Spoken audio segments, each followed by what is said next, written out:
all rise.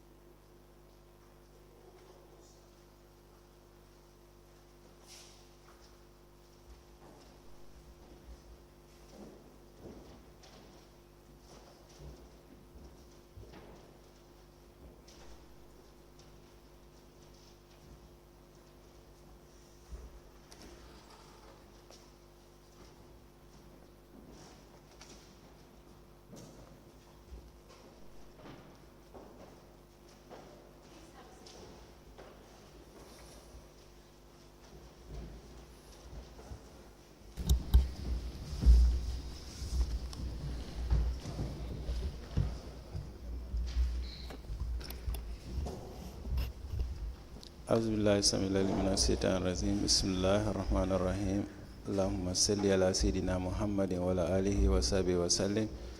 Madam Chair, Commissioners, Lead Council, viewers and listeners, good morning and welcome back to our daily proceedings of this Commission of Inquiry into Local Government Councils and related matters.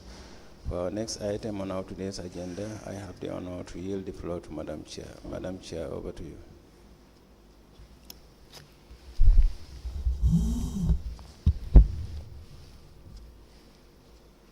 Bismillahirrahmanirrahim. I will call on Honorable Sila to lead us in Muslim prayers and Honorable Joyner to lead us in Christian prayers. Thank you.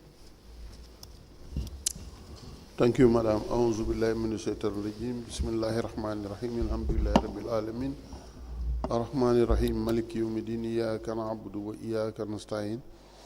اهدنا الصراط المستقيم صراط الذين أنعمت عليهم غير المغضوب عليهم ولا الضالين. بسم الله الرحمن الرحيم.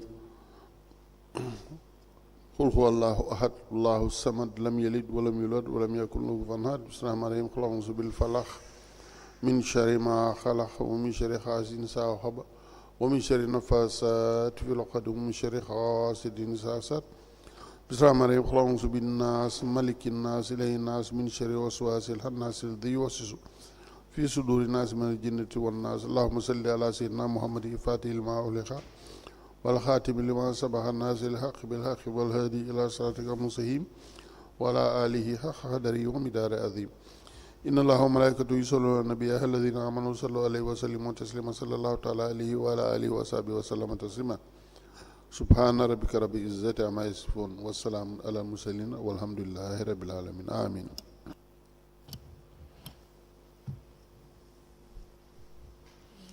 In the name of the Father, the Son, and the Holy Spirit. Amen. Gracious Lord, we would own your tender care and all your love towards us. Thank you for food, water, shelter, and clothing. Preserve us from death and dangers that comes by. We cannot draw another breath unless thou give us power. Thank you for good health, friends, and our parents and loved ones, whom you blessed us with. Continue to shower your blessings upon us, Lord, and may your divine grace continue to abide with us now and forevermore. Amen.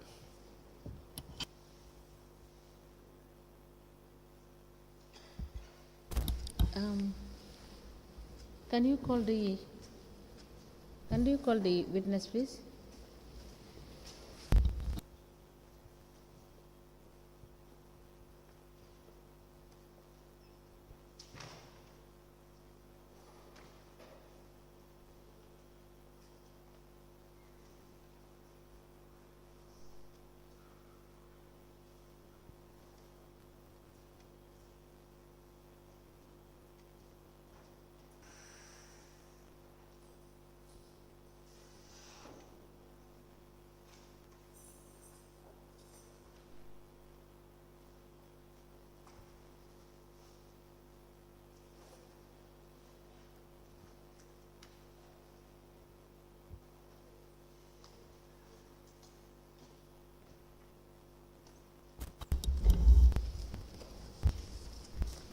Good morning, Mr. Witness.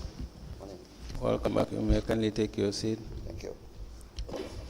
Mr. Witness, for continuation of your testimony before this Commission of Inquiry into Local Government Councils and related matters, may I remind you that you are still under oath before I hand you over to Madam Chair. Thank you. Thank you, Mr. Witness. Madam Chair, I hand over the witness to you for us to proceed.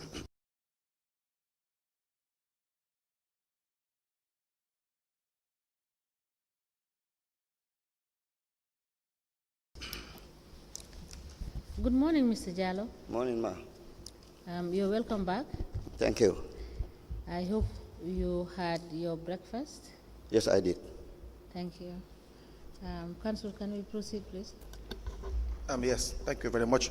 Madam Chairperson, good morning. Good morning, sir. Morning. Good morning. You were asked to bring some documents today. Yes, I did engage the council, and I was told that those files which contain most of what is required, if not all, were taken from the council. So from my own, from my own records, I was able to get the strategic plan for 2014 to 2020. 2014 to 2020. 2020. Now, by extension, there was also a diagnostic document attached to the plan for 2020. Please come again. A diagnostic plan. Now, let me just explain a little bit. Now, when I came in 2014, yes, there was a plan I found in place called the Strategic Plan for Brikama Area Council 2014 to 2020. Now, shortly after, we found out that the document need to be reviewed, and an implementation plan, if you like, should be developed so that we are able to implement it. And that is why we had another document called the the implementation plan, development plan. When was that? It was it is for the same document, but I did not get, since I could not get, I didn't know exactly which year, but I'm sure it will be around between 2015, 16, and so forth. So it is not your time. It is not 2018, 2019, as in. No, it was before. Before that. It was before that, but it covered period up to 20. The strategic plan covered the period up to 2020. Yes. Now, by extension, that would also answer the question. There was a question you did ask whether we had our consultants. Yes, we did. And those were the ones who developed this strategic plan. No, the implementation plan. Implementation plan. Yes, the strategic plan was developed by with support from VSO. And who was the consultant? Yes, the consultant for the implementation plan, which was during my time, were one Alma Metal, Africa Development Group, or Africa Development something, but Alma Metal and Gomez, who was one time minister during President Jammeh's time. Can we get the full names, please? I can't recall Gomez's full name, but he was one time Jammeh's minister. Minister of what? I think Youth and Sports. Gomez. The only minister for Youth and Sports I know is during Adam Barrow's time. That's Henry Gomez. I'm not sure. No, there was also one during another Gomez. Yes, that was during the transition period. Yes, I think he's yes. ex-soldier. Okay, that's true. So, but then please let us get the names of these individuals. Yes, the Alma Metal I know is Alma Metal. Alma Metal. Alma Metal, yes. And he took part in he was a consultant. Yes, in fact, they were the only two consultants we engaged. For both the strategic plan and the implementation? No, the strategic plan I found already developed, okay, with support from VSO. In 2014? In 2014. Good. For the period 2014-2020. Yes. Now, when I came in, yes, we found out that the strategic plan, as I used to say, yes, was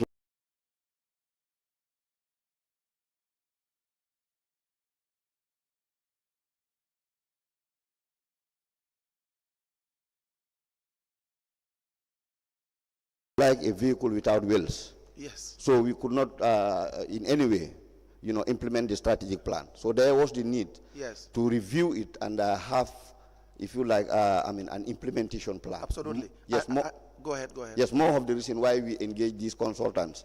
And this happened during your time? Yes, I can't recall exactly which years, but it was between... You have been there only for like 2 years, 2018 and 2019. About 5 years. I mean, as CEO. Okay, no, you're talking about the period, for the commission. Okay. For the yes. So can we have those documents, please? Yes, please. What other document do you have with you? Unfortunately, as I said, we tried to. I tried to get this document from the office, but it's not possible. They said the files have been retrieved or taken away by the commission. Now, the only document I could get is from that of Lamin Kamara, legal consultant, and that was for July 20, was signed July 20, 2017. Okay. Now let me just have this admitted. Yes. And then we can now deal with that one. Okay.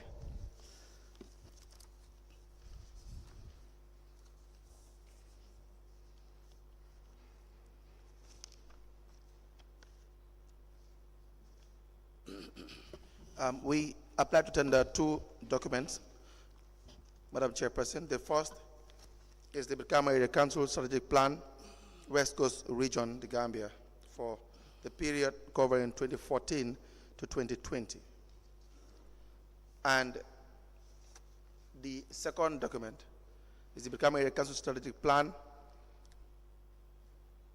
2014 to 2020 Diagnostic Report and Implementation Plan Development. But this, it says draft on the first page. I could not get the final. You cannot get the final one? Yeah, the final document. So how would we know whether this one is approved or not? No, it was approved. It was approved? It was, of course, yes. It was. I had this in my mobile. Okay. In fact, more of the reason why I am able to get it, because... Madam Chairperson, the Diagnostic Report and Implementation Plan for 2014-2020 Strategic Plan is a draft.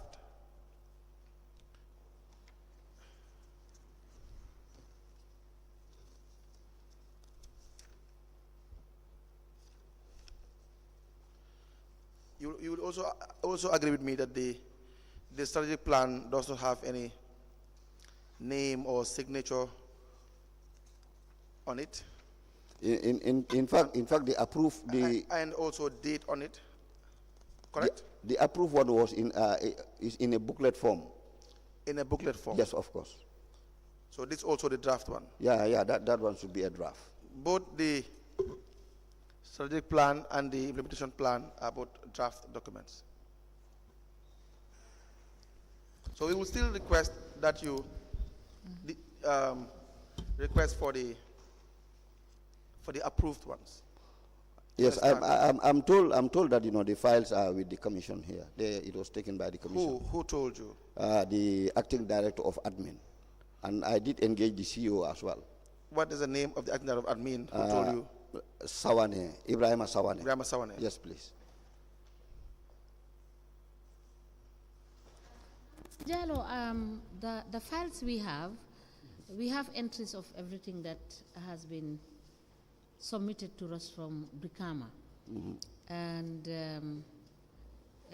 when we have lunch break, you could talk to the registrar. Okay. To see which of the admin files that may contain some of these documents. Okay. All right. And Council, we may wait until when we come back, because the files are here, and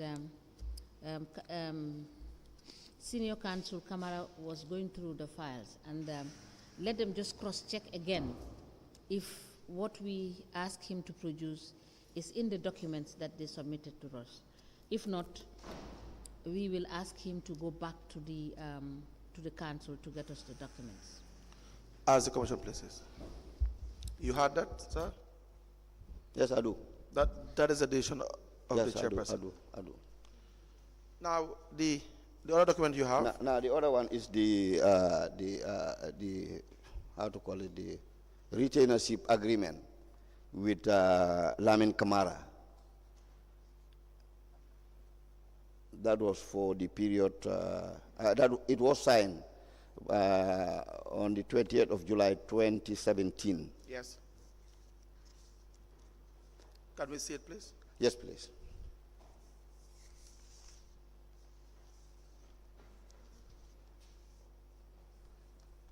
That one also I was only able to get a photocopy. Yes.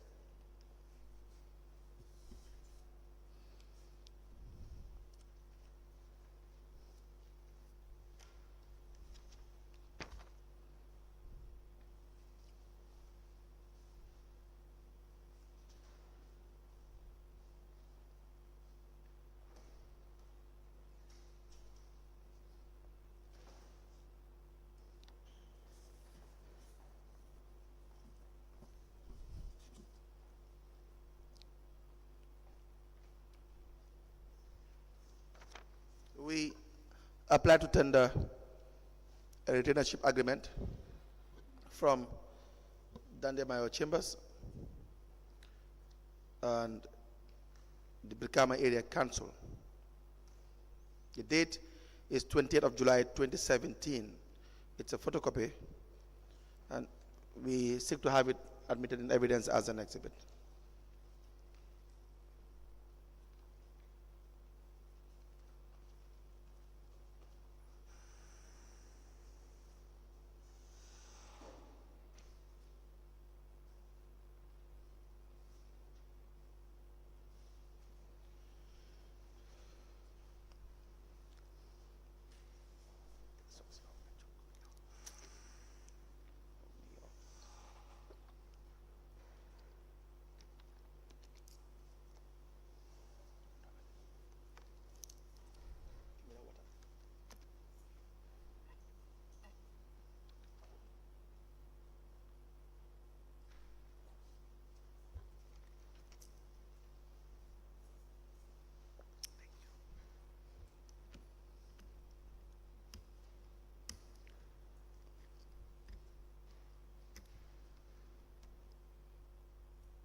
A retainership agreement dated the 20th of July 2017 between Dandemayo Chambers and Brikama Area Council is hereby admitted in evidence and marked as Exhibit LGC/MSJ/BKAC/003. As the Commission places. Any other document? Yes, the other documents you did ask were in relation to our agreement with both EcoBank and Reliance. Yes. Now, Reliance, both of them, unfortunately, I was unable to get. Again, the same information was given that they are in the file. So for Reliance, I am only able to get a draft which is not even signed. That's fine. Who gave you the information? The same person. Sawane? It's the same Sawane, yes. No, I asked because we will need to now confirm. Yes, of course. With him. Yes, it's Ibrahim Sawane, well. please. Not that he told you or not, but the fact that he has to really show that the documents that we've asked, that you've requested from him, have been submitted. Absolutely. You understand? Yes, okay. We absolutely trust what you are saying. Yeah. This one is not even signed. Let me see, please. Yeah.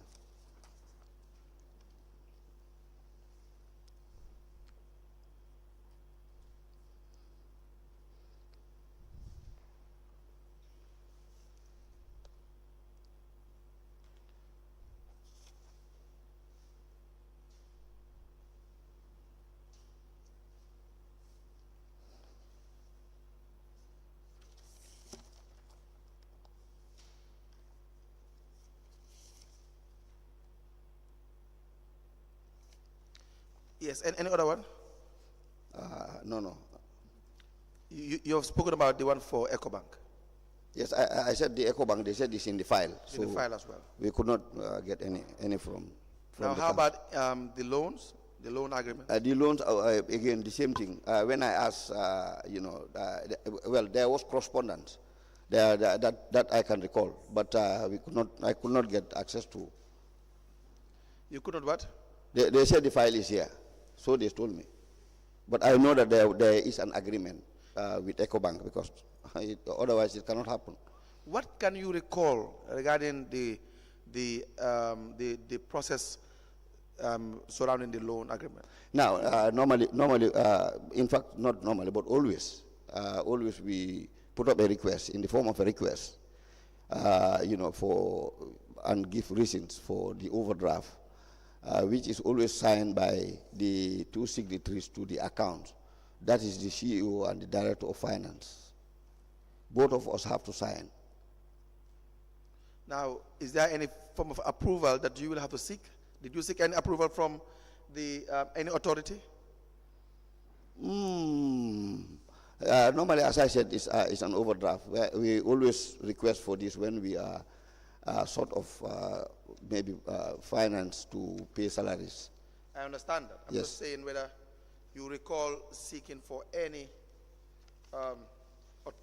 clearance from any authority, be it the council itself, No. We just informed the chairman verbally that we want to apply for overdraft so that we are able to complete our salaries. Is there any ceiling that you have in relation to how much you as CEO can authorize expenditure or expenditures on without the chairperson's or the council's authorization? Not during the time when I was CEO. Why won't you have any? Throughout. You don't have any monetary ceiling? No, there was no ceiling. So you as CEO, you can sign any document? Yes, of course. Any check in relation to any amount? Yes, as far as the budget is approved. But that will be contrary to the relevant laws and regulations. Is that not the case? Well, I think so, but that was not the norm. So if you decide to sign a check for 2 million, 5 million, you can just do it. You have the ultimate power as CEO. Yes, of course. That was the norm then. What do you mean when you say that was the norm then? Well, that was how we operate. We want to understand how you've arrived at that situation. How you've arrived at the norm that regarding having exclusive, absolute power in relation to the financial activities of council. No, what I mean is that is how we operate at that time. I know. You agree that was wrong? Well, do you agree or you don't agree? Going by the regulations Yes. or the financial instructions, it may be wrong. Yes. So now, how did you arrive at that norm or customary way of spending council's funds without proper check and balance in accordance with the laws and regulations? No, council. As I said, that was the system. That was the system. So when you came as CEO, you didn't know that was wrong? You didn't know it was contrary to the to the relevant regulations, the Finance and Audit Act? Even for all the councils that I have served, that has always been the. Let's just talk about yours first for now. Let's talk about your council for the period 2018-2019. That's what I'm saying. We cannot say for sure all the councils were doing that. Now that's what I found, and that was the system. Even if it was wrong. You didn't see the need to change that? Not at that time. Why was that? Because well, maybe it was as a result of my lack of ability or whatever you call it to do that, or knowledge.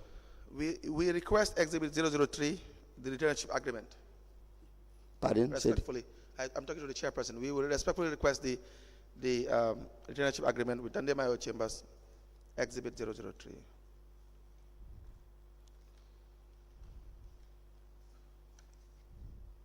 Yes. Now, this agreement is in 2017, July. Mm-hmm. What was your position at the time? I see you.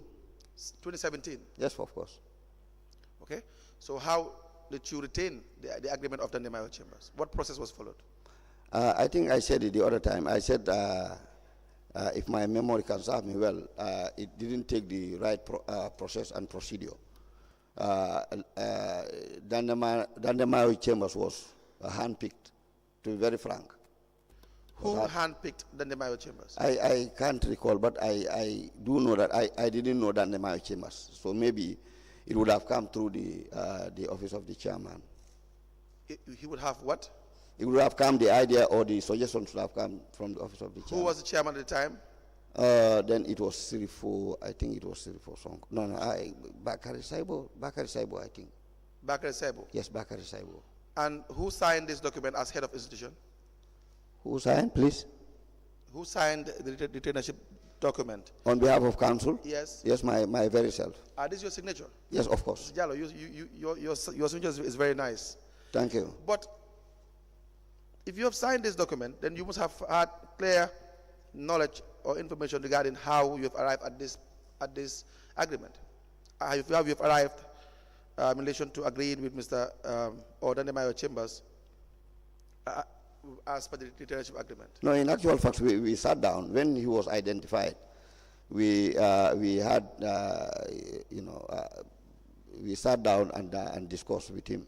Go ahead. And that led to that agreement. Tell us about that process.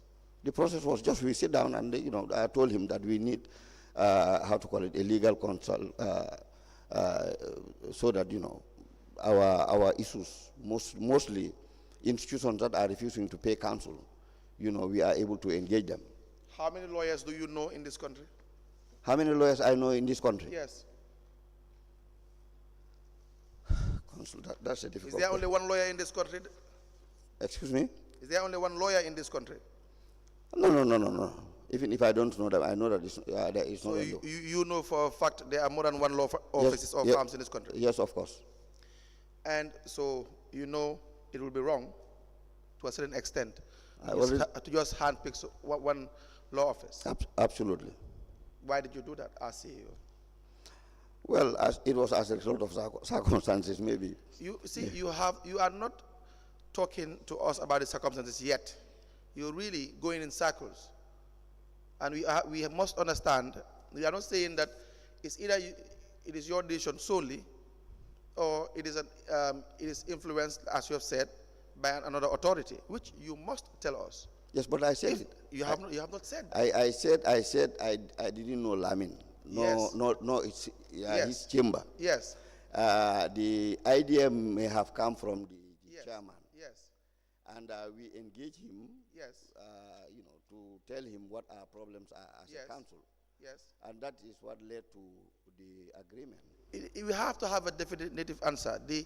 Was he handpicked by the chairman? But I did say that. Well, I said, of course, because he should have taken the normal. You still haven't answered the question. You answer the question, we move on. Was he handpicked by the chairman? Was Dandemayo Chambers handpicked by the chairman at the time? He was introduced to me by the chairman. That still does not answer the question. What's the difference, counsel? I can introduce someone to you without telling you or instructing you to appoint the individual. Okay. An introduction remains to be an introduction as long as there are no further steps to influence decision making. Okay. You get it? All right. Do you agree with that? Okay. We all get introduced to people also in institutions. That doesn't mean we are forced to employ them. Okay, he was handpicked by the chairman. He was handpicked by the chairman. Yes, please. And you were authorized to have an agreement with the Dandemayo Chambers. Yes, of course. That is your evidence. Yes, of course. All right. We will come back to. But you knew this was wrong at the time. Pardon? You knew it was wrong at the time. Yes, I said it. I said it is wrong. Why did you? No, I didn't know. I didn't know. To be very frank, at that time, that it was wrong. You are the CEO. Even if I am the CEO, I am human, and not everything I do know. Yes, when it is blurry, when it is really not carved out in stone, when you don't have any document to say what you should do, of course you are human. You can make errors. Yeah, of course. These processes are you can find them in the relevant laws. You can find your mandate as CEO, what to do and what not to do. You have the procurement act and so on and so forth. It tells you what to do and what not to do. Yeah. Is that not the case? Absolutely. Is that not the case? Yes, of course. And so therefore, you just going on in relation to having instructions and relying on them, you cannot say it's a mistake. No, I think I didn't say that it's a mistake. You think what? It's an error on my part. It's an error on your back. Yes, please. Right. We will come back to that at some Yes. point. Any questions regarding the appointment of the Mayor Chambers or the agreement? No, Council. Now we'll come back to that. Let's go back to the 2018 National Audit Report. Do you have it, a copy? The 2018 audit report? Yes. No, I don't. Let me ask that you be given a copy. And you please turn to page 28.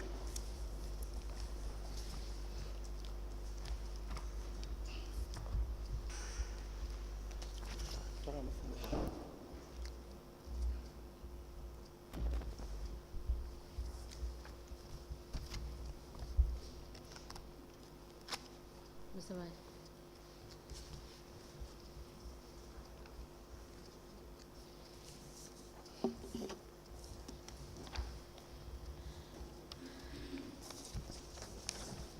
Okay, thank you.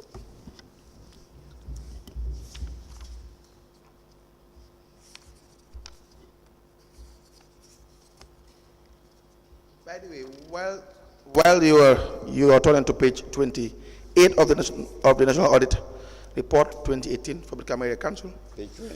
Yes.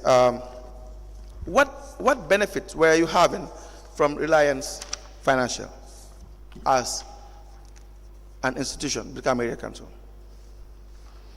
Well, before that agreement, we have never had any benefit, and I think the only benefit we have is when we engage them, and we engage them for the purpose of providing that 1/6. 1/6. Yes, but by extension, I think the agreement did go further. Of course, you cannot just have an MOU just for 1/6 once. I mean, it doesn't make sense. Yes, that's what I'm saying. That was the beginning of maybe the beginning of our relationship. Right. And we had this intention to engage them to finance projects. Like what kind of projects? Well, infrastructure. What kind of infrastructure? Well, I can't say it off ahead, but I know. Mr. Jallow, you know you'll be coming to testify here. This you know. No, I don't. I can't. You know you'll be coming to testify. Yeah, when the CEO, the area council engage in projects. Well, if you have actually engaged in projects, you know these things. Yes. And so therefore, these 2 years, you should really be able to tell us. No, but simple questions we ask. There was no specific project that we identified. Okay.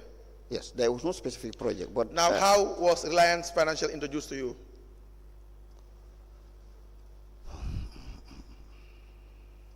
Well, that's difficult. I can't remember that. You cannot know. You don't know. I can't remember. You can't recall. Yes. Why is that? Yes, because it's a long time, and I don't know how. Was it also another issue of imposing certain things to you by the chairman at the time? I don't think this one should come from the chairman. The Reliance Financial will not just jump from nowhere and appear in your office as CEO and you sign documents with them. Yes. But I definitely cannot recall how they were introduced. Why Reliance Financial? Excuse me. Why Reliance Financial at the time? Why Reliance Financial Services? I mean, there are so many financial institutions in the Gambia. Is that not the case? Yes, of course. Why Reliance Financial? I definitely cannot recall. Mr. Jallow, you know the answer to these questions. You see, maybe through the director of finance. Let's not have any maybe here. The director of finance, whatever he knows, you know. Yes. Whatever he knows in the area council, you know. No, not necessarily. Tell me, give me an example of certain things that he can do and know that you cannot know, or you will not know, or you don't have the capacity to know? Tell me, give us an example. No. If it's something that's coming from outside into the council, he may know something which I don't know. Example? Yes. Give us an example. Yes, this particular issue could be an example. Which kind of issue? Yeah, the reliance could have been introduced to me by the director of finance because. Could have been. Yes. Introduced to you by the director of finance. That's just to give an example of the fact that something could come to me. Mr. Jallow, I had told you several times, the introductory part is okay, it's normal, but yes. That's not devoid of the fact that you will know the reasons as to why you will engage the service of a particular institution or individual. You as the CEO, you are the final decision maker. Yes, I agree. Is that not the case? At least to a certain extent. Yes, I agree. So this is why I said whatever Director of Finance knows that you know is because you are the chief financial officer of the council. Yes, please. Is that not the case? You are the overseer of the administration of the council. Yes, please. And you have to make sure everything goes in line as per the necessary dictates. Yes, please. Now, I ask again, how did you come up with the decision regarding Reliance Financial? I really cannot recall. You cannot recall? No, I can't. Why did you not engage the service of other financial institutions? Well, maybe. No, maybe. There cannot be any maybe here. All right. Okay. That was an error on our part.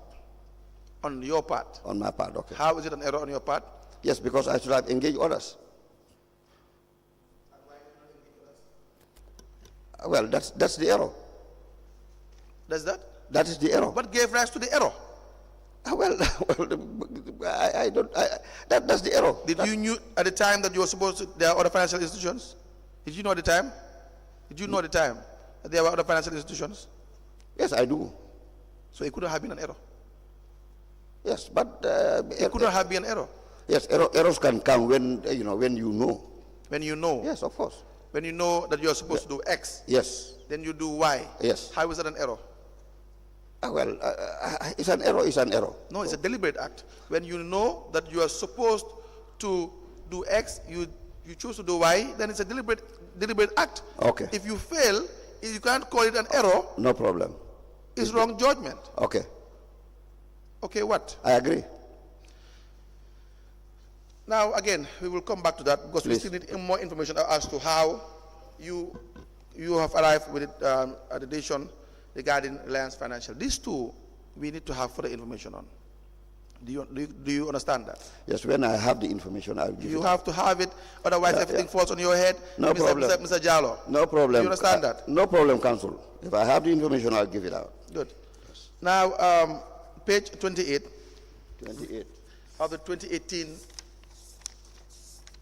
National Audit talks about the bank reconciliations. How often were you having bank reconciliations? Page 28. Sorry, 28. Yes, sir. I don't have 28 bank reconciliation on 28.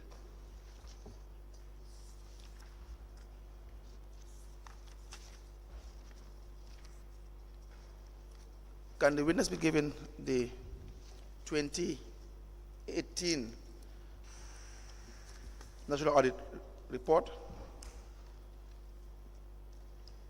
Can you give him this one? This one I have is dated 18 September 2019.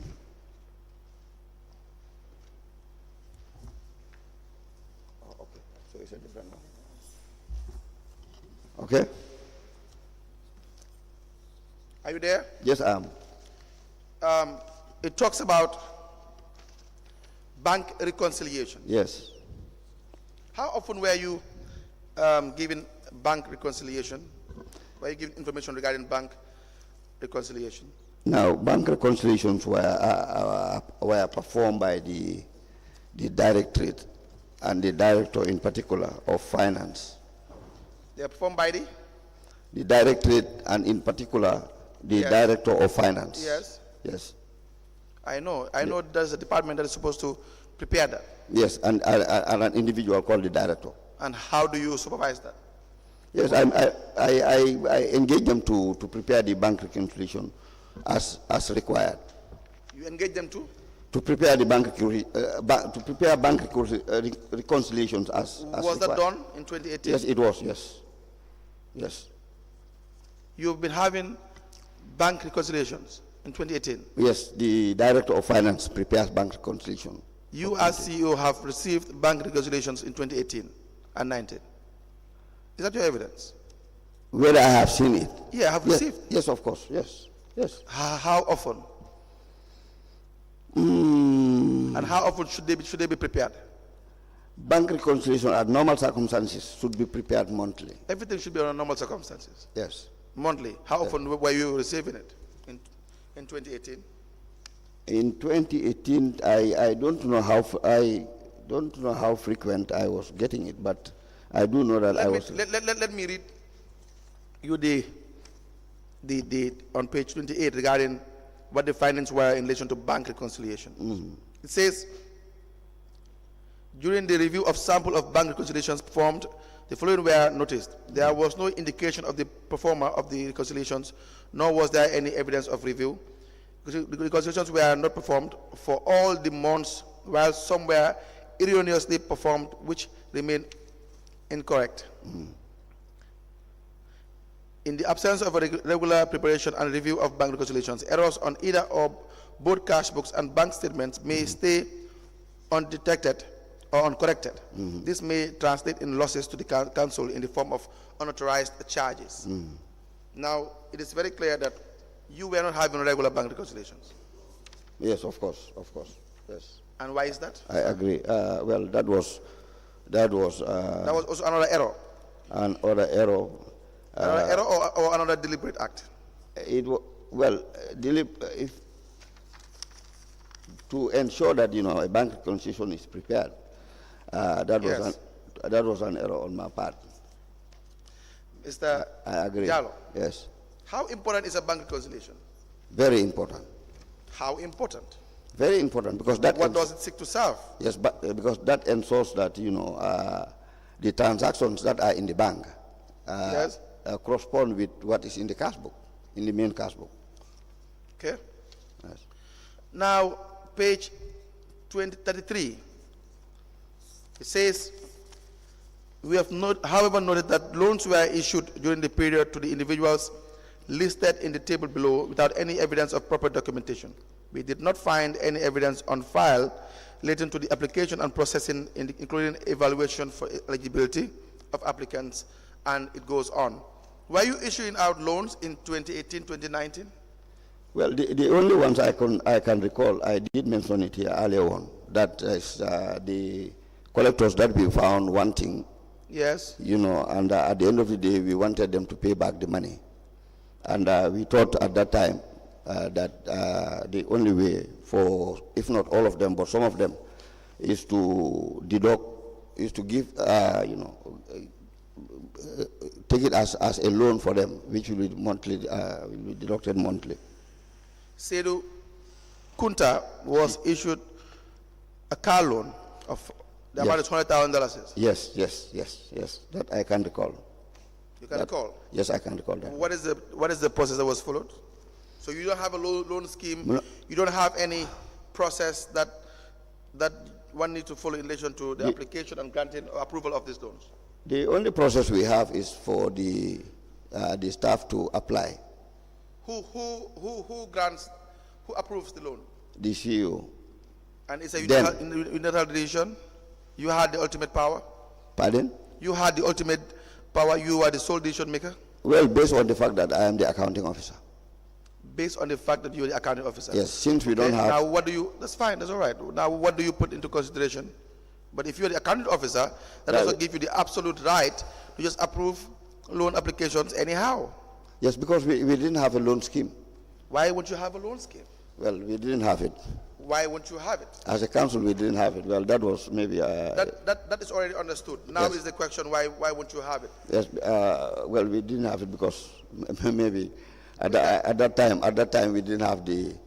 Are you willing to answer questions?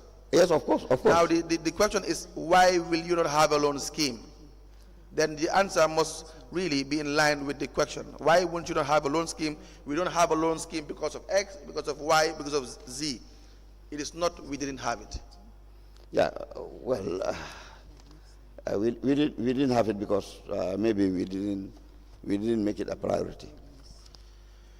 Okay. Again,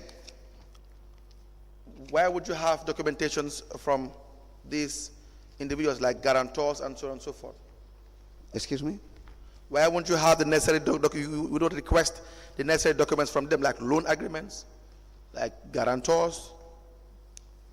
Well, again, that is the finding of the audit. well, again, maybe not. It is as a result of our how to call it? How do I put it?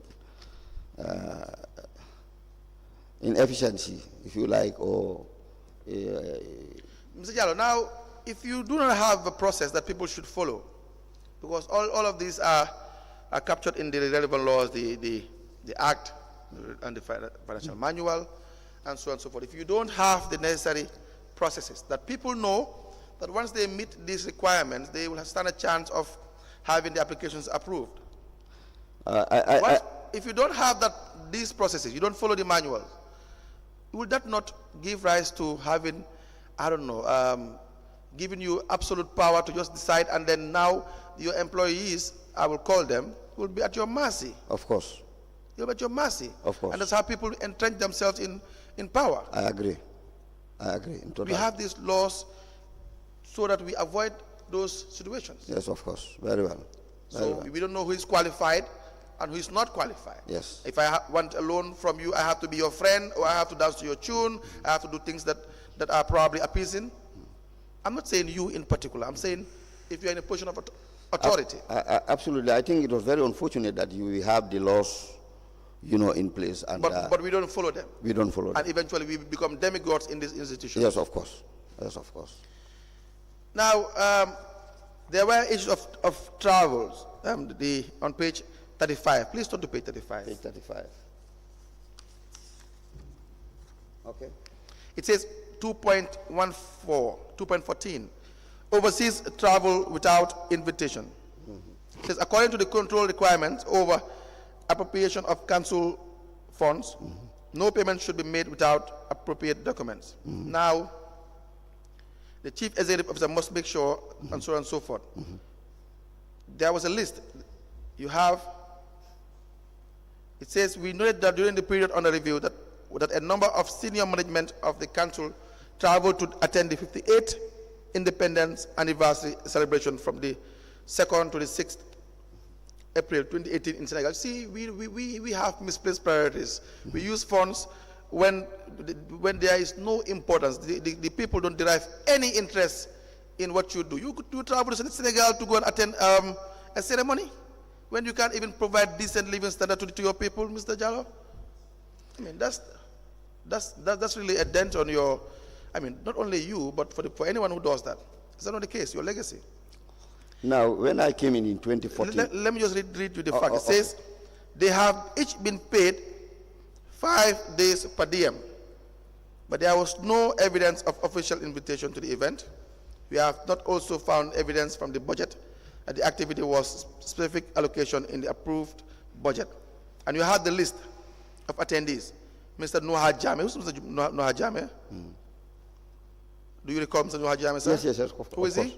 He is a supervisor at the Environmental Health and Sanitation. Where will a supervisor go to Dakar to attend an anniversary celebration? Maybe this time round that was his chance. His chance to do what? To make money? To be part of it. To be part of the delegation. To have allowance. Yes. You call it chance? Well, so I found on the That's ground. how you are supposed to run the institution. People have to wait for their turn and their chance. It's not only their accounts. It's all over. It's all over. Can I please explain? Go on. When I came in 2014, I found, a relationship between Brikama Area Council and Grayof municipality in Dakar. And among their agreements was the fact that, they go to visit each other. Yes. In fact, of late, it used to be 2 visits annually. Yes. One is during independence celebration, whether it's that of the Gambia. When we celebrate our independence, they also come as a delegation. Yes. All right. So when they are also celebrating their independence, they send us an invitation, and then the invitation will always spell out the number of people that they invite. Not the names of the people, but the number of people. Yes. So this was a norm. This was an arrangement I found, and we continued on it. And I think up to today, it is happening. Do you think it's correct? Well, if it's an agreement between 2 municipalities, then I see nothing wrong in that. Really? Yes. If it's an agreement between 2, you're talking about the institution, not about. It doesn't matter who funds it. Yeah, it's the institution that funds it. Which institution are you talking If about? in the case of Brikama Area Council, it's Brikama Area Council that funds it. And where do you get your revenue? Yeah, we get it from where we are supposed to get it, from the people. No, that's not an answer. Answer, where do you get your revenue? We get it from where, council, we get our revenue from where it's our sources of revenue. And what is that source? See, I don't want to have to follow up every incomplete answer with a further question. Where do you get your revenue? We get it from the revenue sources. And what is the revenue source? Rates and taxes. And where do they come from? License from the people. From the people. Yes. You know that's the end point. That's why you don't want to answer. That's the end point. From the people.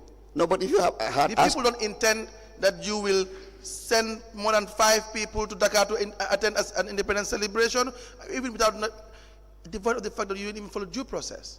People don't intend this. Well, when they don't even have decent living standard in Brikama Area Council, do you think you have served the people well enough to warrant you to spend their money to send 5 or 6 people to go to Dakar to attend independence celebration?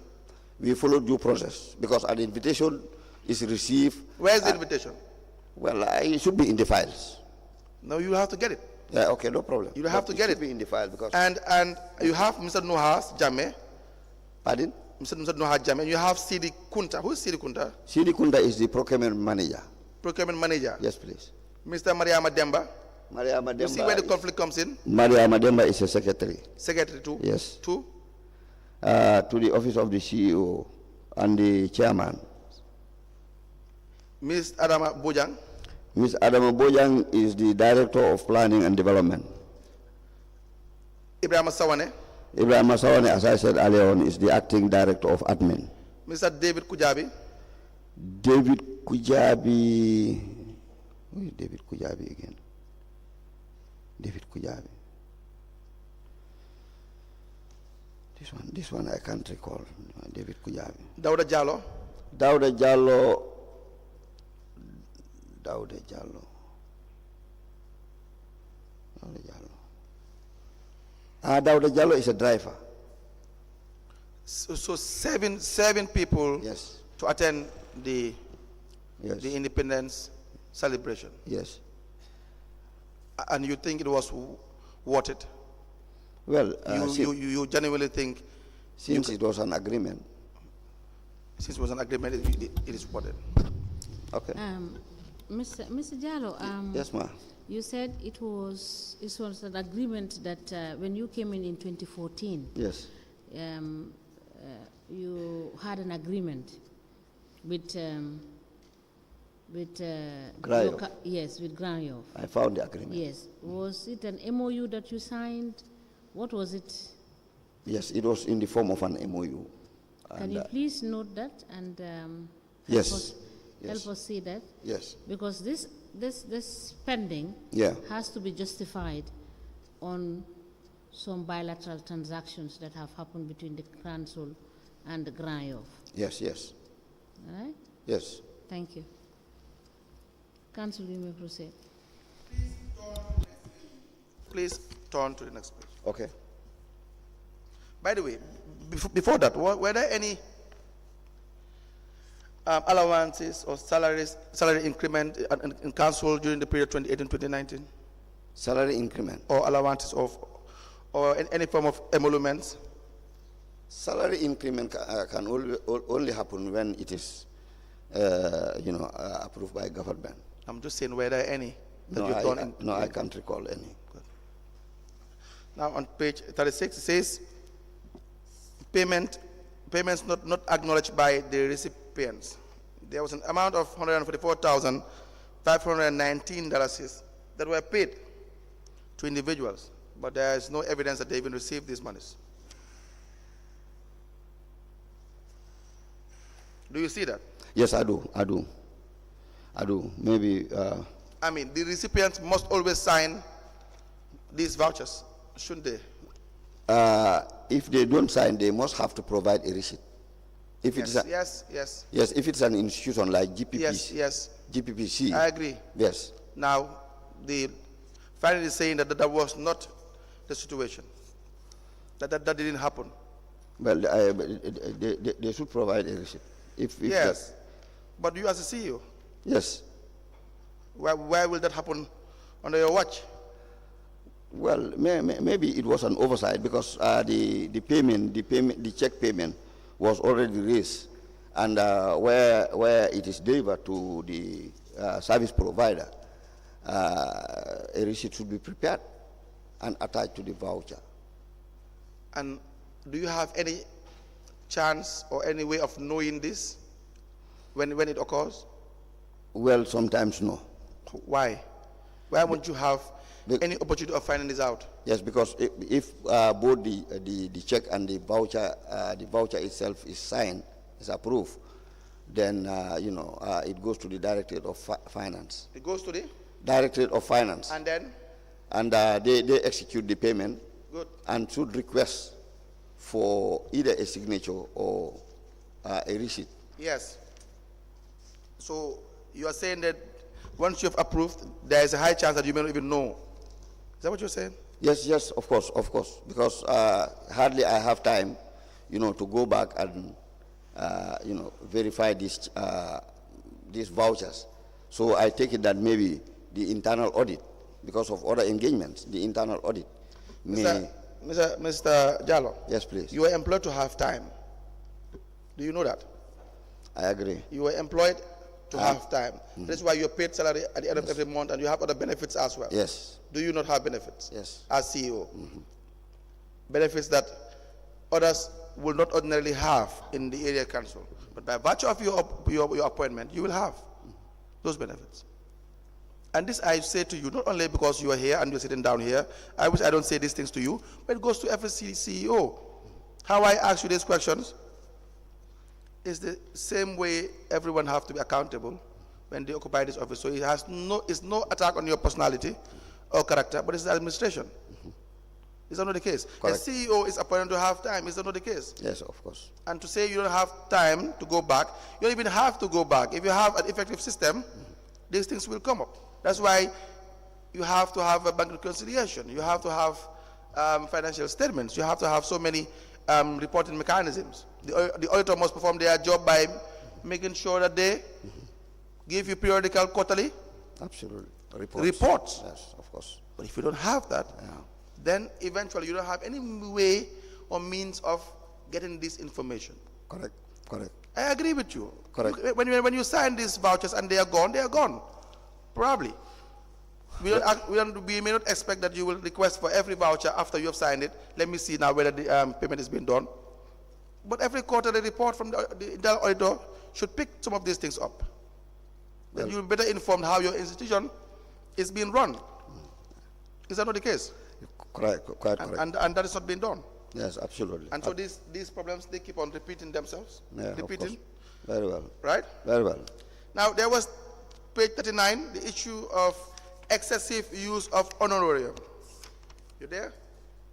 Excessive use of honorarium. Yes, I see it. Yeah. It says, we noted during the audit that the descriptions of numerous payments were classified as honorarium. However, this contradicts. See, it is difficult to even pronounce some words when we have a principal here in one of the commissioners. I struggle to make sure I'm in line with some of these things. Now, however, this contradicts Section 13, Sub 1 of the Local Government Finance and Audit Act 2004, which says, of course, no appropriation of funds by council shall be made out of the funds of council unless it is approved in a budget. Is that not the case? You agree with that? Yes, of course. Says these payments, as can be seen from the table below, range across various classes of expenditure. So you have in 2018 honorarium for extra work on Friday, 14 September 2018 on Brikama Council 59. Jeren Dong was paid an amount. So the amount altogether for the various payments is $50,700. Now, how do you decide how someone will receive an honorarium? Needless to the fact that yes, I think this is unfortunate. Unfortunate in the sense that honorarium in itself does not exist in the budget, but we are caught up when people provide, particularly auxiliary staff, they provide service. Yes. Beyond their working hours. Yes, working hours. So we have to pay them. We have to see how we please them, because at one point Brikama Area Council was very hot, especially in the area of providing services like environmental health and sanitation. That's the cleansing service, and we had to squeeze our health laborers to do extra job. Let me just give you some of the details. Yes, See? please. Even if we are to really agree with you and understand what you are saying, but even the details regarding the payment, sometimes they don't even say anything. You see, it says honorarium for extra work on Friday. What extra work was that? No one knows. You understand that? You have, again,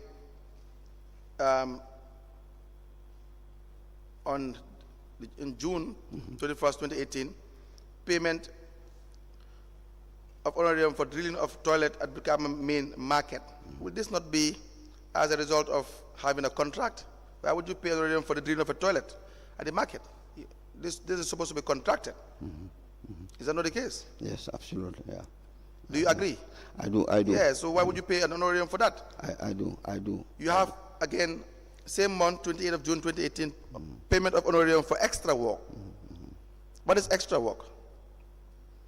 I think I would, at this point, I would agree to the fact that, the explanations on the voucher are always not very explicit, to an extent where, well, I think I have queried this on so many occasions. Because you have? I have queried it. You don't have, to who? People query to you. Yes. Who do you query to? That is why the ones that are supposed to query to me have queried me. I have queried the people that are responsible. How do you query them? I engage them to say, you have to be very explicit on the vouchers. But you sign them. Yes, I do. You don't have to sign them. It's Yes, very simple. I tell you what to do once, twice. The second time, I don't sign it until you do it right. Correct. Or, in fact, for some other strict disciplinarians, the first time you bring it, it's not right, I'm not going to sign it. Yeah, very well, very well. So I don't know. It's a repeated act.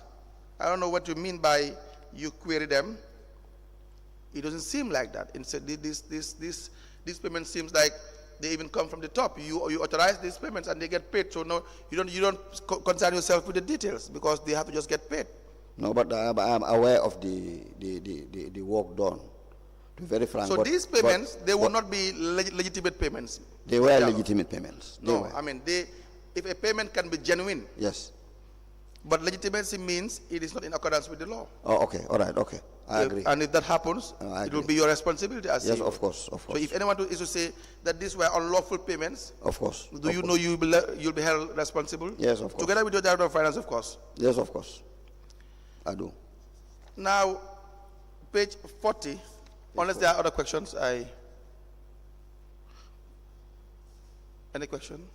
Page 40, non-deduction of withholding tax. Do you know you are supposed to deduct tax? Yes, of course. 10%? Is it 10%? Yes, yes. When you give a contract, yes. Award a contract, you're supposed to deduct tax? Yes, yes. Where tax is not withheld? Well, we can only accept that, you know, it was an error on our part. But Mr. Jallow, it would be simple to say it's an error. I mean, you see, if I start to explain, you know, it may, how to call it, take much longer, because most of these projects, I cannot recall, to be very frank, but I do know that most of these projects were joint you know, ventures between the council and the GAM Works in particular. Now, I would not rule out the fact that, you know, there were, you know, 1 or 2 contracts that were given out and paid for by the council. So in that case, well, the error is on our part.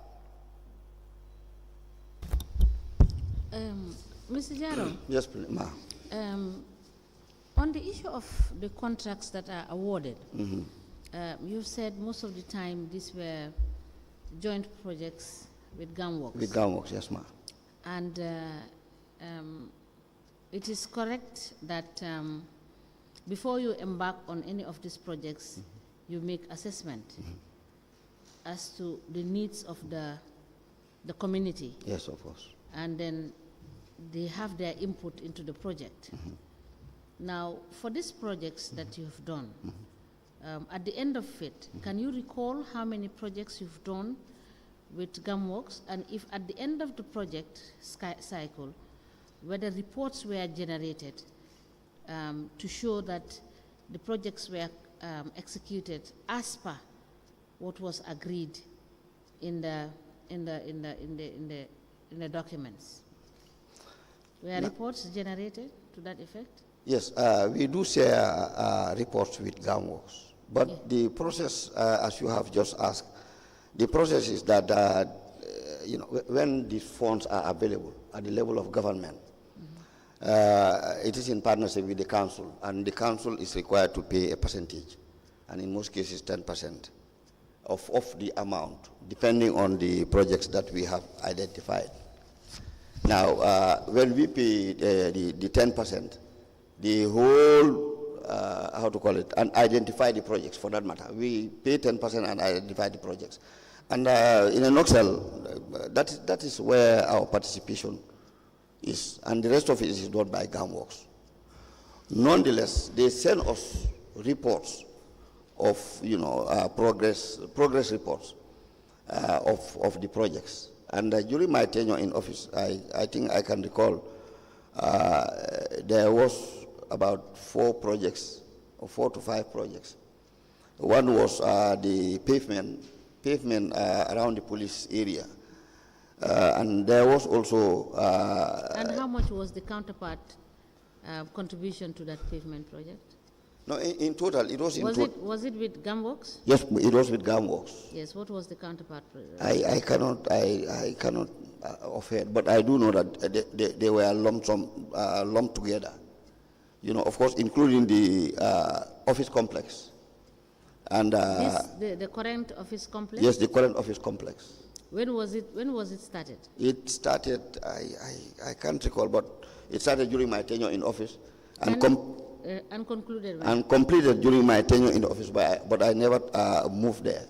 It was after when I left that they moved into the office. When did they move to the office? Did you? Immediately when I left. I think maybe. In 2019, 2020? No. 2020. It cannot be 2019 because I left 2019 December, and I was in my own. It should be in 2020. It should be in 2020.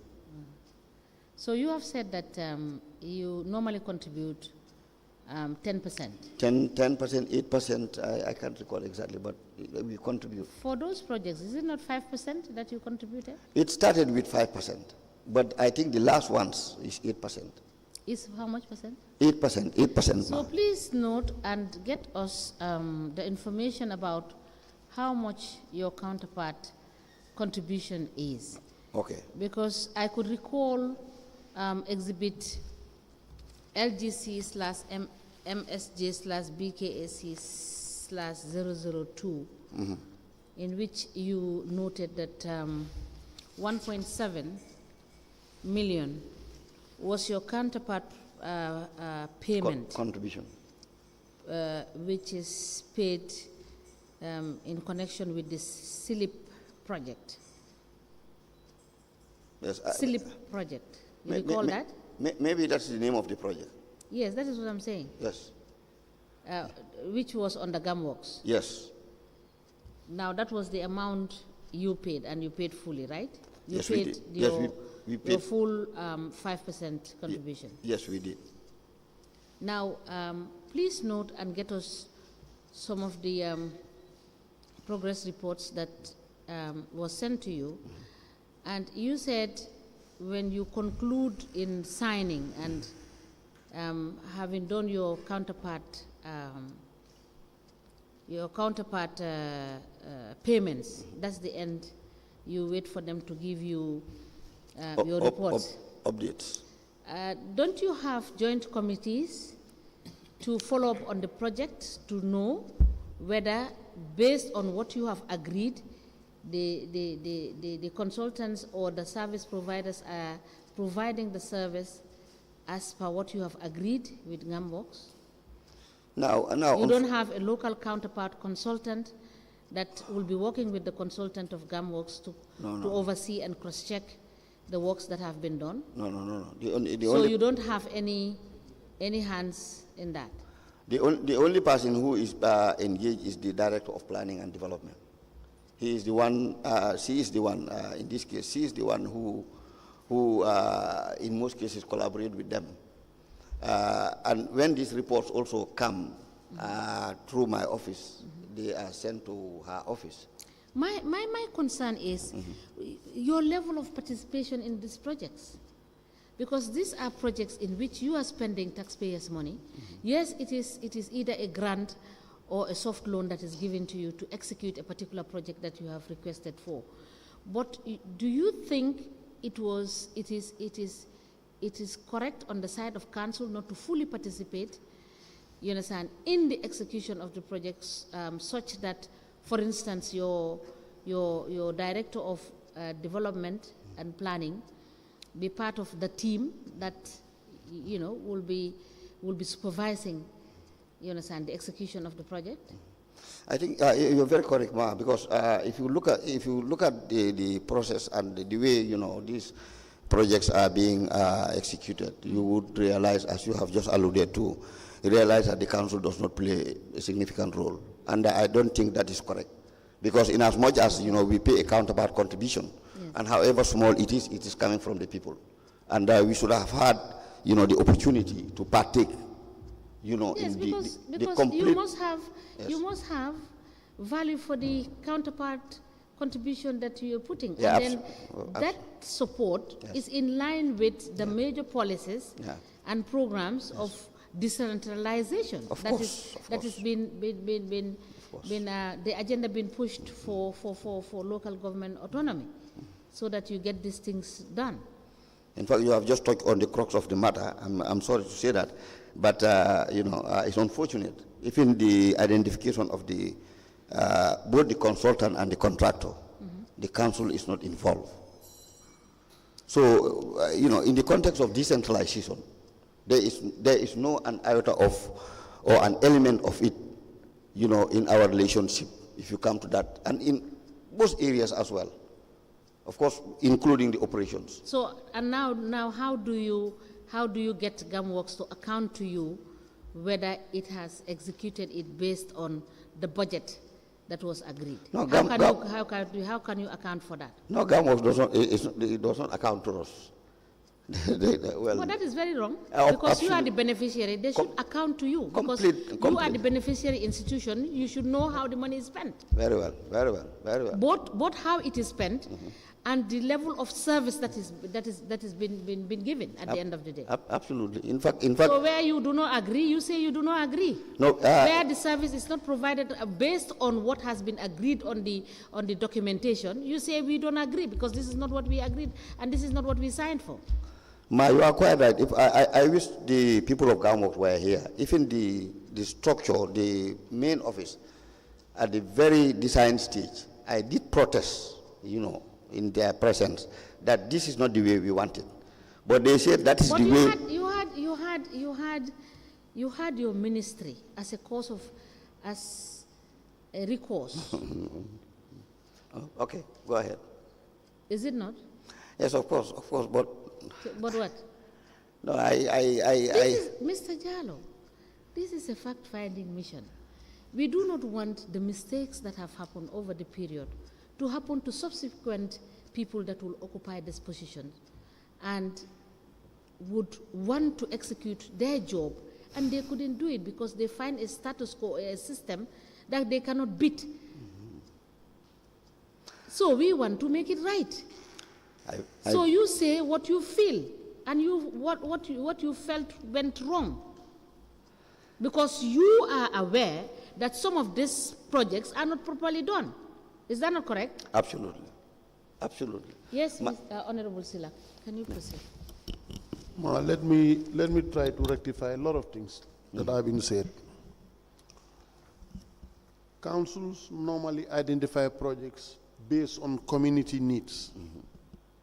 When it is done, it is taken to the office of the CEO to prepare a proposal. And this proposal is sent to Gamworks. And then Gamworks would send it to the World Bank for no objection.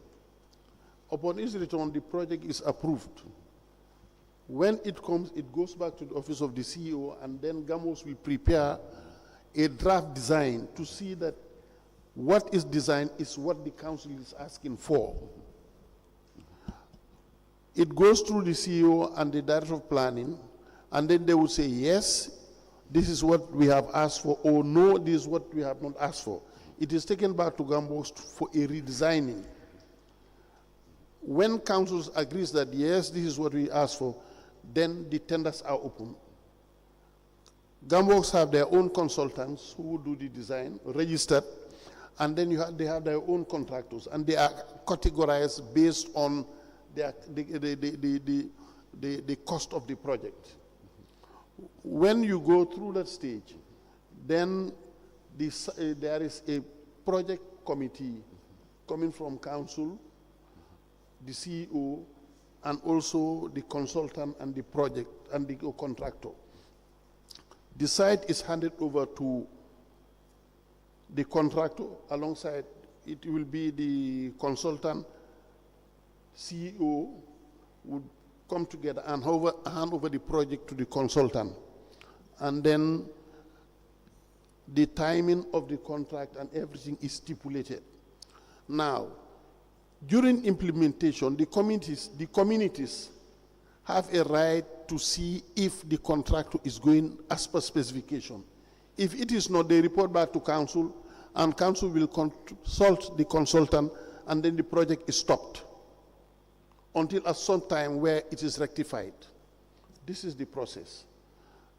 Initial payment was 10%, but then Gamworks wanted to encourage drainage, so they reduced the counterpart contribution of drainage to 5%. Later on, they reduced it to 2% to encourage people to come with drains. The monitoring is there, from council to consultant to contractor. Upon completion, they are issued certificate of acceptance for payment, deducting 11% of the total cost as contingency. After 6 months, you go back on site, the council, the consultant, the contractor, to see if there are any defects on the project. If there are any defects, they will take part of the 11% to remedy those defects.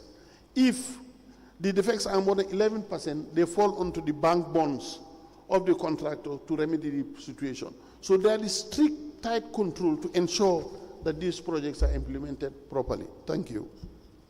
Honorable Sila, thank you so much for enlightening us on the entire process of projects being jointly done between the council and for instance, Gamworks, as we were trying to discuss. Now, this clearly shows, contrary to what you've been alluding to or what you have said earlier, that you do not have a full participation in the process. Is that correct? No, what I was trying to say is the fact that, No, but answer the question first.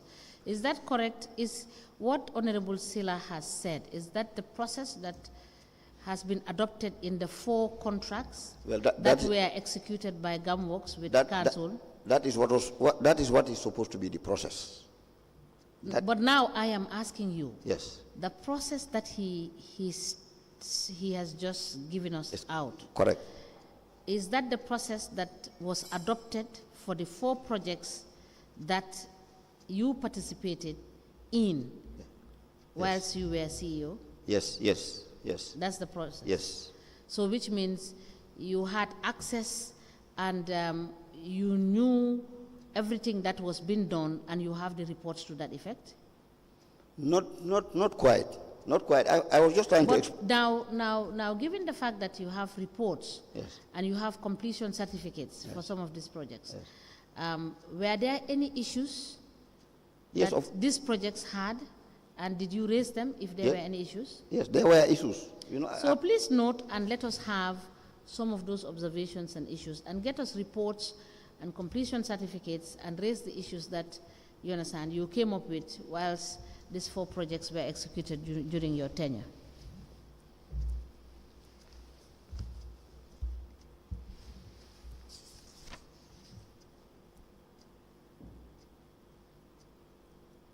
Okay.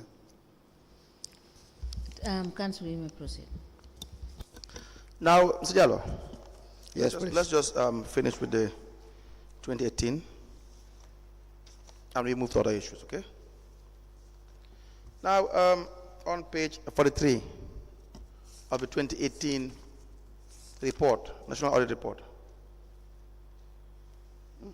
Okay.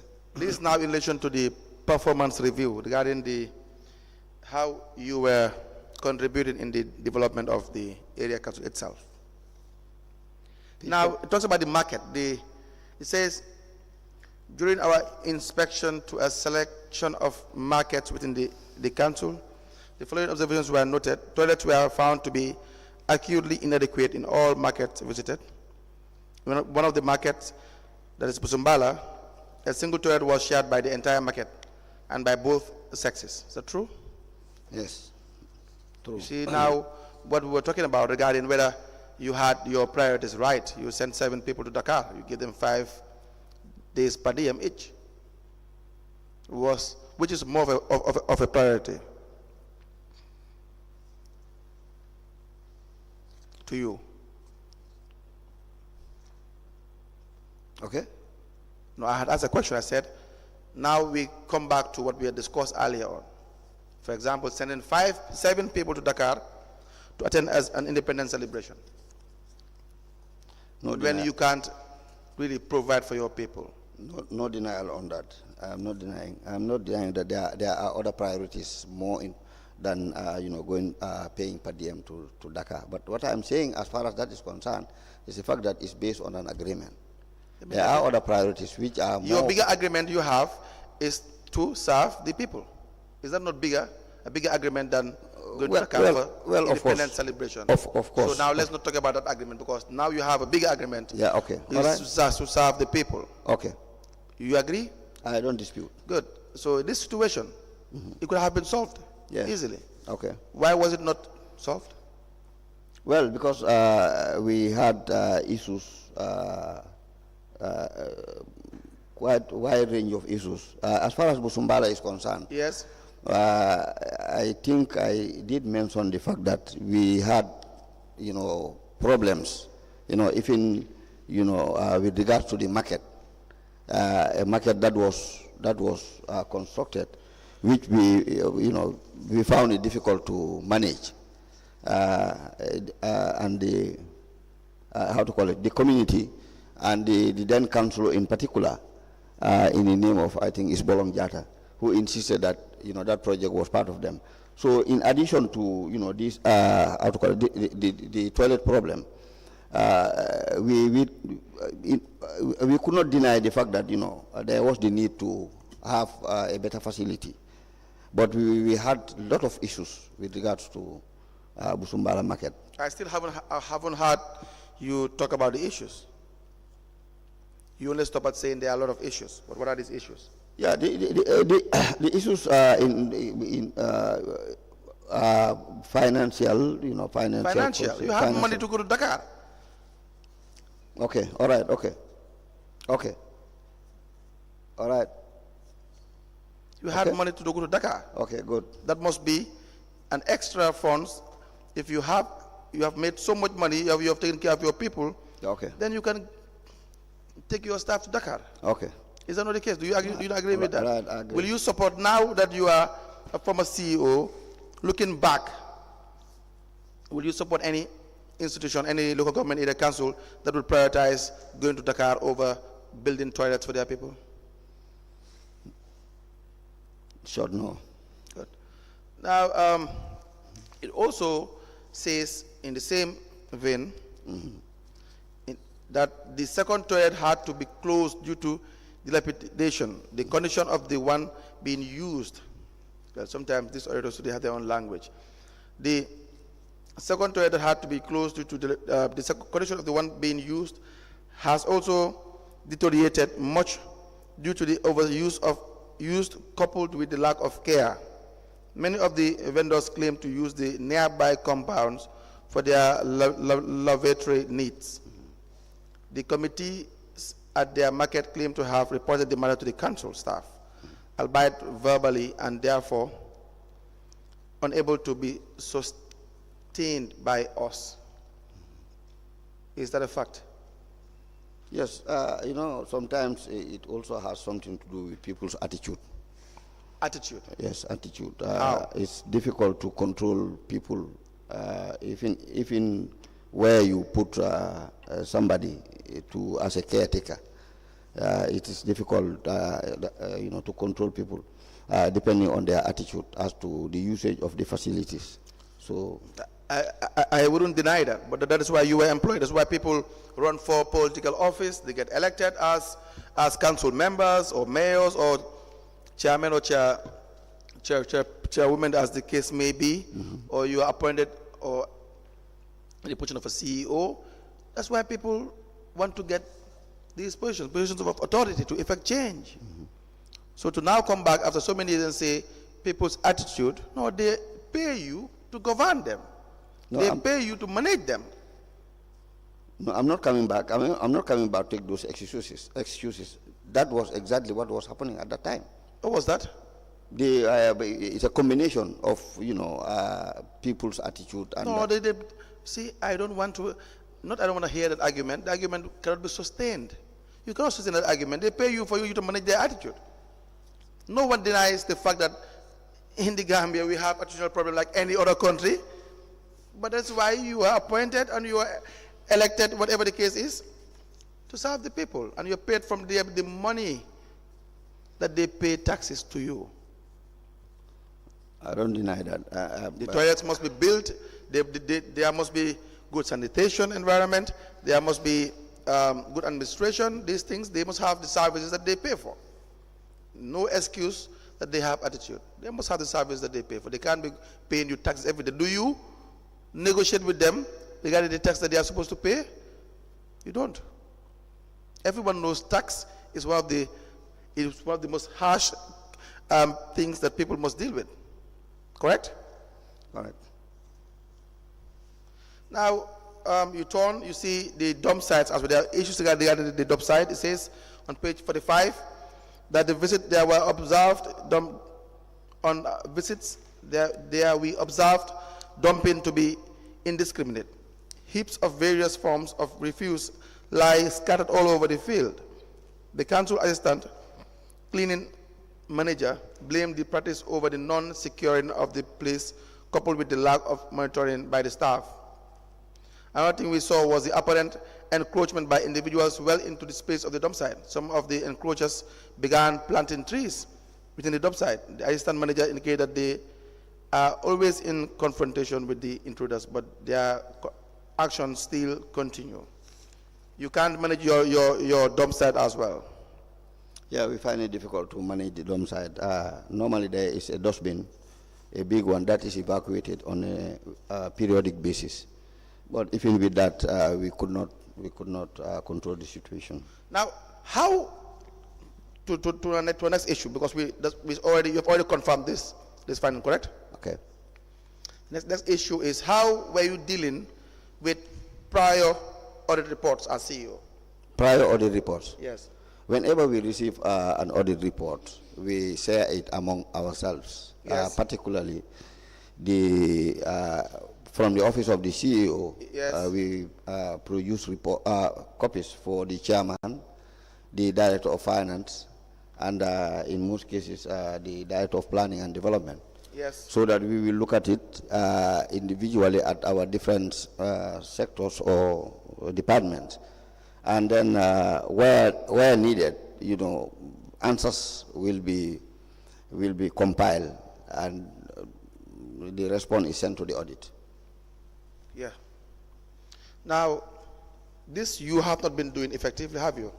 We have been doing. There is no single audit report that I have not responded to during my tenure in office. No, the response is one. Yes. The acting on the recommendations, the findings, making sure they don't repeat.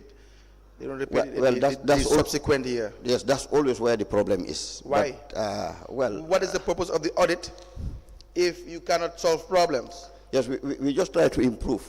We improve from. There is no sign of improvement. But there's nothing you have done new that were raised in the previous audit reports. The area councils, the CEOs, you don't do anything extra. You don't correct the mistakes of the previous year. You keep on piling these problems, they keep on repeating. Probably it's more convenient. Sir? More convenient? Yes. No. Why won't you have a financial statement? Before you assumed office, the issue of financial statement was raised in the 2017 audit. When you assumed office in 2018, the still issue persists. Yes. Why? Yes, there were a lot of there were other factors responsible. At one point I can recall. At one point we found it difficult to have a starting point because there were problems at the director of finance, where some figures were missing, and that we found it difficult to have a starting point. I don't understand. I still don't understand. I'm not sure anyone does, Mr. Jallow. The issue is you must have a financial statement. You must account for the finances of council. Yes. I'm not denying Monthly that. reconciliation, Yes. financial statement. I'm not Every butut must be accounted for. I'm not denying that. So what were the issues? Yes, those are the issues I was trying to explain. That these were the problems that we were encountering, and as a result. Mr. Jallow, you didn't tell us the issue. You said you had issues at the directorate, the Director of Finance's office. I said we found it difficult to have because there were missing figures, there were missing, information. Why would there be missing figures if you have bank reconciliations? Yes, it's not only the bank reconciliation that is needed. What else? The other transactions, other transactions that have not gone through the bank. Tell us. That's why you have reconciliation. Yes. The ones that go to the bank are the ones that are reconciled against the cash book. But there are transactions that do not go to the bank and are in the cash book. Mr. Jallow. So it is the cash book that contains all the information with regards to the council's transactions. Mr. Jallow. Yes, please. When we say bank reconciliation, what do you understand by that?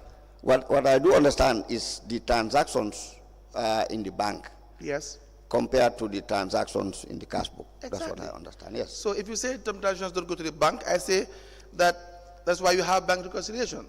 Of course, it says clearly, because not all transactions will pass through the bank. So of course, naturally, the cash book must be reconciled, or transactions that are outside the bank will have to be reconciled, those books of accounts with the bank statement, with the bank transactions.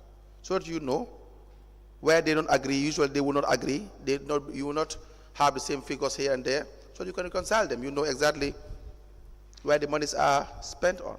That's the purpose of the bank reconciliation. What? That is the purpose of the bank reconciliation. But that's not done. Yes, I agree.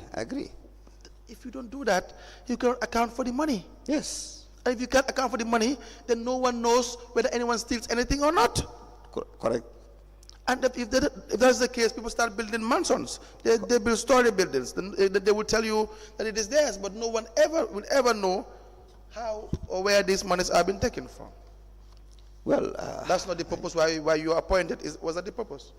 Yes, I do know that bank reconciliations were prepared. I don't. That's why I said these problems, they keep on repeating itself. It persists. It was a reoccurrence. Again, you have the contract awarded without evidence of tender. But the problem of the past was repeated in 2018 and 19. You see that? On procurement not followed in relation to 3 quotations and so on and so forth, whichever the case is regarding the method. You don't follow the strict rules of procurement, do you? Which page? 46.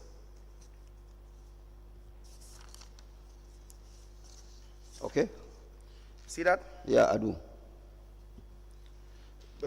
Banking of revenue collections. The idea that monies must be taken to the bank when collected was not the case in Brikama Area Council. Certainly. Money collected and not taken to the bank? Yes. The only money I can recall that were collected during my tenure in office and not taken to the bank is the market. Okay. So you don't have any issue regarding collectors not depositing monies to the bank? No, because the instruction was all monies collected should be paid to the bank. That is the instruction. I'm talking about what obtains. Yes, but you yourself said it to us. Yes, but to my knowledge, all monies except the market are paid to the bank. No, maybe we are not on the same page. Did you not even tell us that the only loans that you were issuing, at least 98%, yes, was the collectors that had cash suppression issues? Correct. They didn't take it to the bank. That's why they had these cash suppression issues. Was that the case? I don't think so. What would that be? Well, what would be the other explanation? Yes, from what I can recall, those staff were defrauding council, by manipulating their receipt books. Eventually not taking the money to the bank. Yeah, that is different from the ones they have already collected. The ones I'm talking about is the money that is already collected has to be paid to the bank. But the one that is not collected and it goes into their pocket, it's a completely different thing. No, you can't put something into your pocket if you don't collect it. Yes, if you collect it and you are supposed to take it to the bank, you put it in your pocket. That's a different thing. No, but what I'm saying is no money is supposed to come to the office directly without going to the bank. Now let's do this. Yes. If Amadou, a revenue collector, collects $10,000, okay, and take it to the bank, we will not have a problem, right? Yes, I don't. If he collects $10,000, took 5 to the bank, 5 in his pocket, yes, how much did he collect altogether? Well, as far as the council is concerned, at that point, what we know is he's collected 5,000. But how much did he actually collect altogether? When we come to make the reconciliation, that's the time that we know that he's collected 10,000. Exactly. But then he took 5 to the bank. Yes. Which means the other 5 did not go to the bank. The 5 goes to the bank. With that goes to the bank. But 5 did not go to the bank. Yeah, the other 5 does not go to the bank. It's the 5 that did not go to the bank that we are concerned with. Yes. That is why the fraud comes in. Yes, but I think I made it clear that that was the time that So you had issues of monies not deposited in the bank. That's my problem. Yes, we did. Exactly. Yes. That's just no argument about that. That's just what we are saying. Yes, absolutely, that's true. Page 48, single source procurement.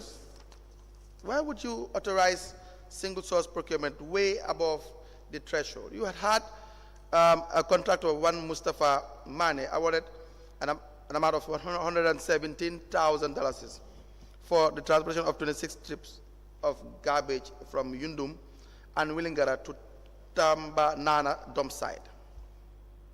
You also had Saro and Sons, $313,000.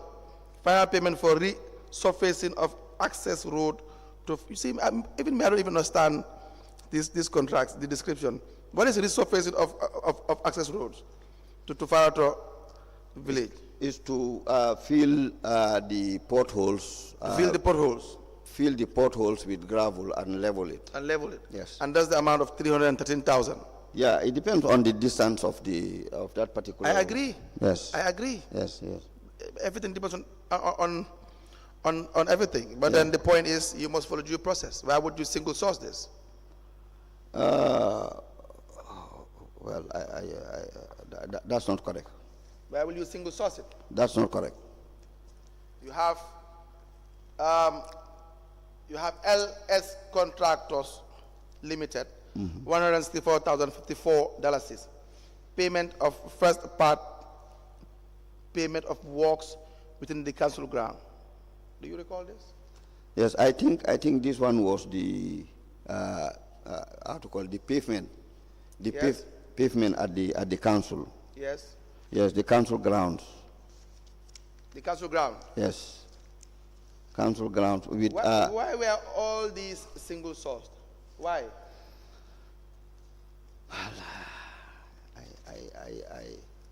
I can't recall exactly, but I know that it's not correct. You know it's not correct. Yes. All right, we will come back to these contracts. Okay. To be more specific, we have the contracts file here, Okay. but then you agree that it's not correct. Yes. Okay, we'll come back to that. Now,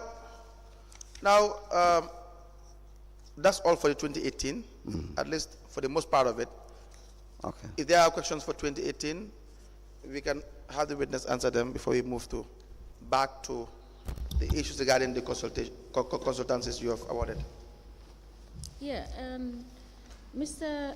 Jallow, your main account is with EcoBank, right? Yes, ma'am.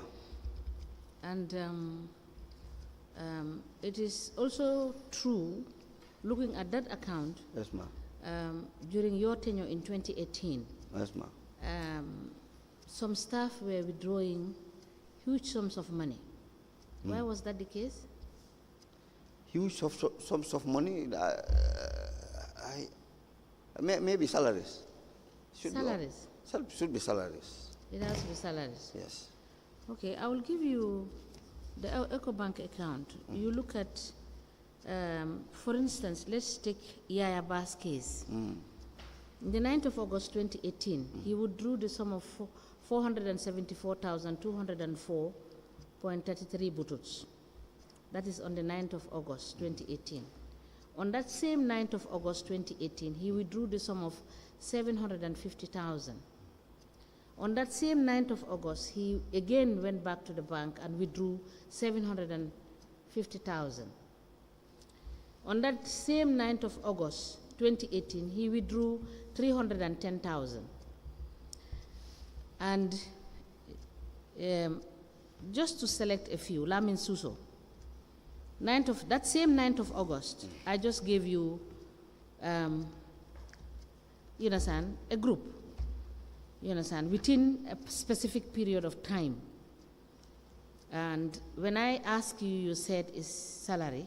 Yes, so my follow-up question will be, these are all monies withdrawn on the 9th of August 2018. Lamin Suso withdrew the sum of 300,000 on the 9th of August. Omar Sedikan withdrew the sum of 75,000 on the 9th of August. And the same Omar Sedikan again withdrew the sum of 117,000. I'm going to give you the account for EcoBank. Because check these dates. Check the 9th from the 9th of August. In fact, I have marked it all for you, and you would see what I have said. And tell us why you signed checks for these people to receive these kinds of monies.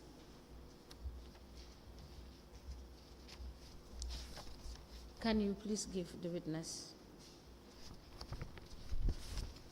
This is where it starts. And this is just the tip of the iceberg based on what is contained in your main account, EcoBank.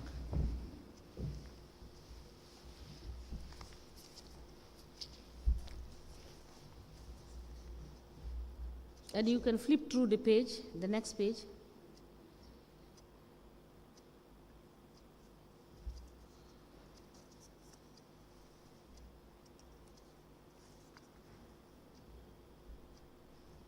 Did you see the amounts? Yeah, I do. What I can understand, what I can understand, is the fact that when we are paying salaries, our staff, are banking with different banks.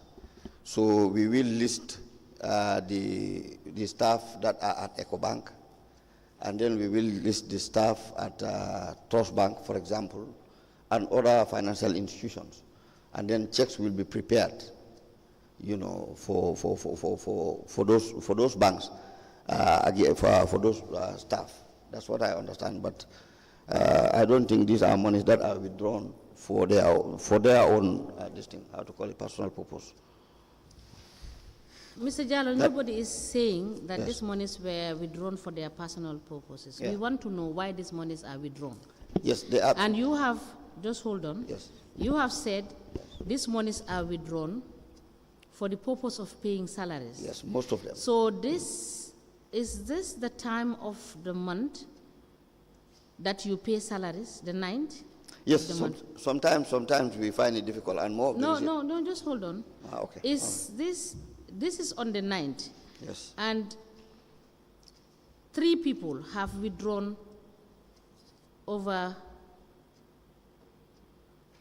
let's say, over $1.5 million plus, only on the 9th. I just want to confirm from you, are these all monies, based on what you have told us, are these all these monies, are they towards the payment of salaries?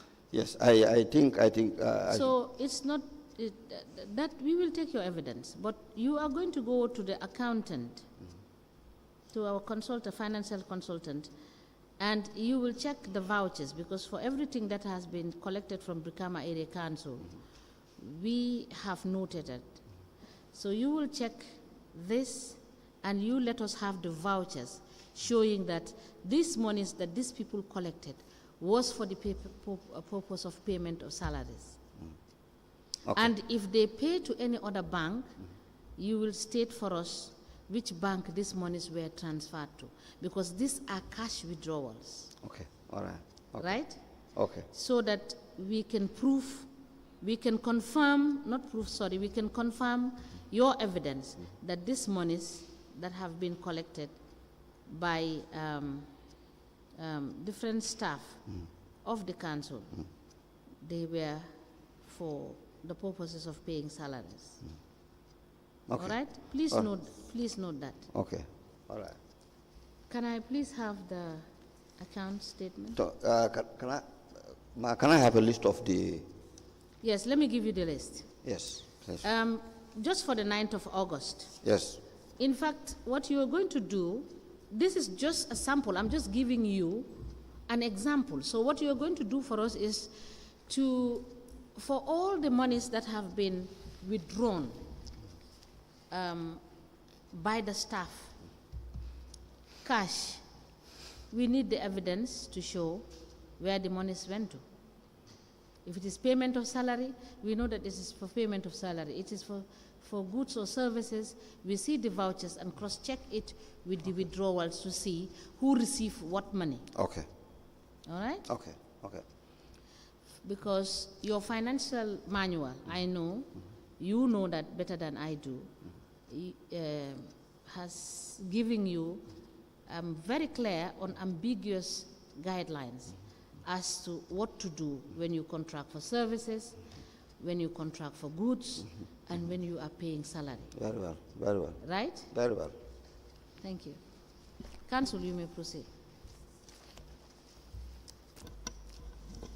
Now, Mr. Jallow. Yes, Council. Yes, we will need you to give us information regarding how many projects the area council engaged in 2018 and 19. And you can take your time, just write it down. Okay. Okay. When you're coming back tomorrow, you can avail us that information. Tomorrow, would that not be a little bit short? When do you think you can have this information? I will have to engage the council, and of course, others who may have the information. Projects for 2018 and 2019. 2019. Are we together? Okay. Yeah, I mean, we also last week were discussing the issue of revenue assessment as well. I don't think it was clear. Now, again, how do you assess revenue? Because we had lost considerable time in relation to our sitting the last time. Yes, I was explaining that the assessment of revenue is in two folds. Yes. One is for the properties, which of course we do using what is called an assessment book. Yes. Prepared by the printing department. Right. The order that's the system of for the properties. Yes. Now, if you come to other revenue avenues or revenue areas, Yes. Normally what we do is we set up teams, if you like, teams to go around and be given specific areas to cover. They will assess the businesses around that area, and then come up with the information to the council.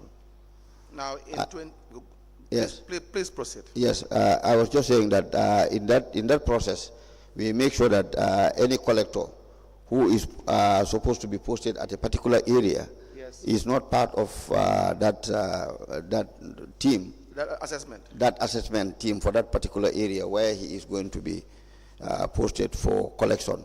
So it's like we have contrary evidence to that. The evidence we have is that the revenue collectors for the area, they go and do the collections or the assessment, and then they come back, and then they will do the collection in that same area. No, that is the evidence we have. Yes, as far as I know, during my tenure in office 2018-2019, we set up teams, and it's comprised of the collector, and of course a councillor, and a security personnel. Yes, but you are saying now that if a revenue collector X is supposed to cover Senegambia, for instance, yes, they will not assess Senegambia. Yes. I am telling you yes, that the evidence is contrary to what you are saying. For 2018-2019? Yes, the evidence is that the revenue collectors, they will assess their own area, because they will even tell you that they are the ones who know that area. Well, that's not to my knowledge. What I do know is that we set up teams during my tenure in office. I don't know when I left,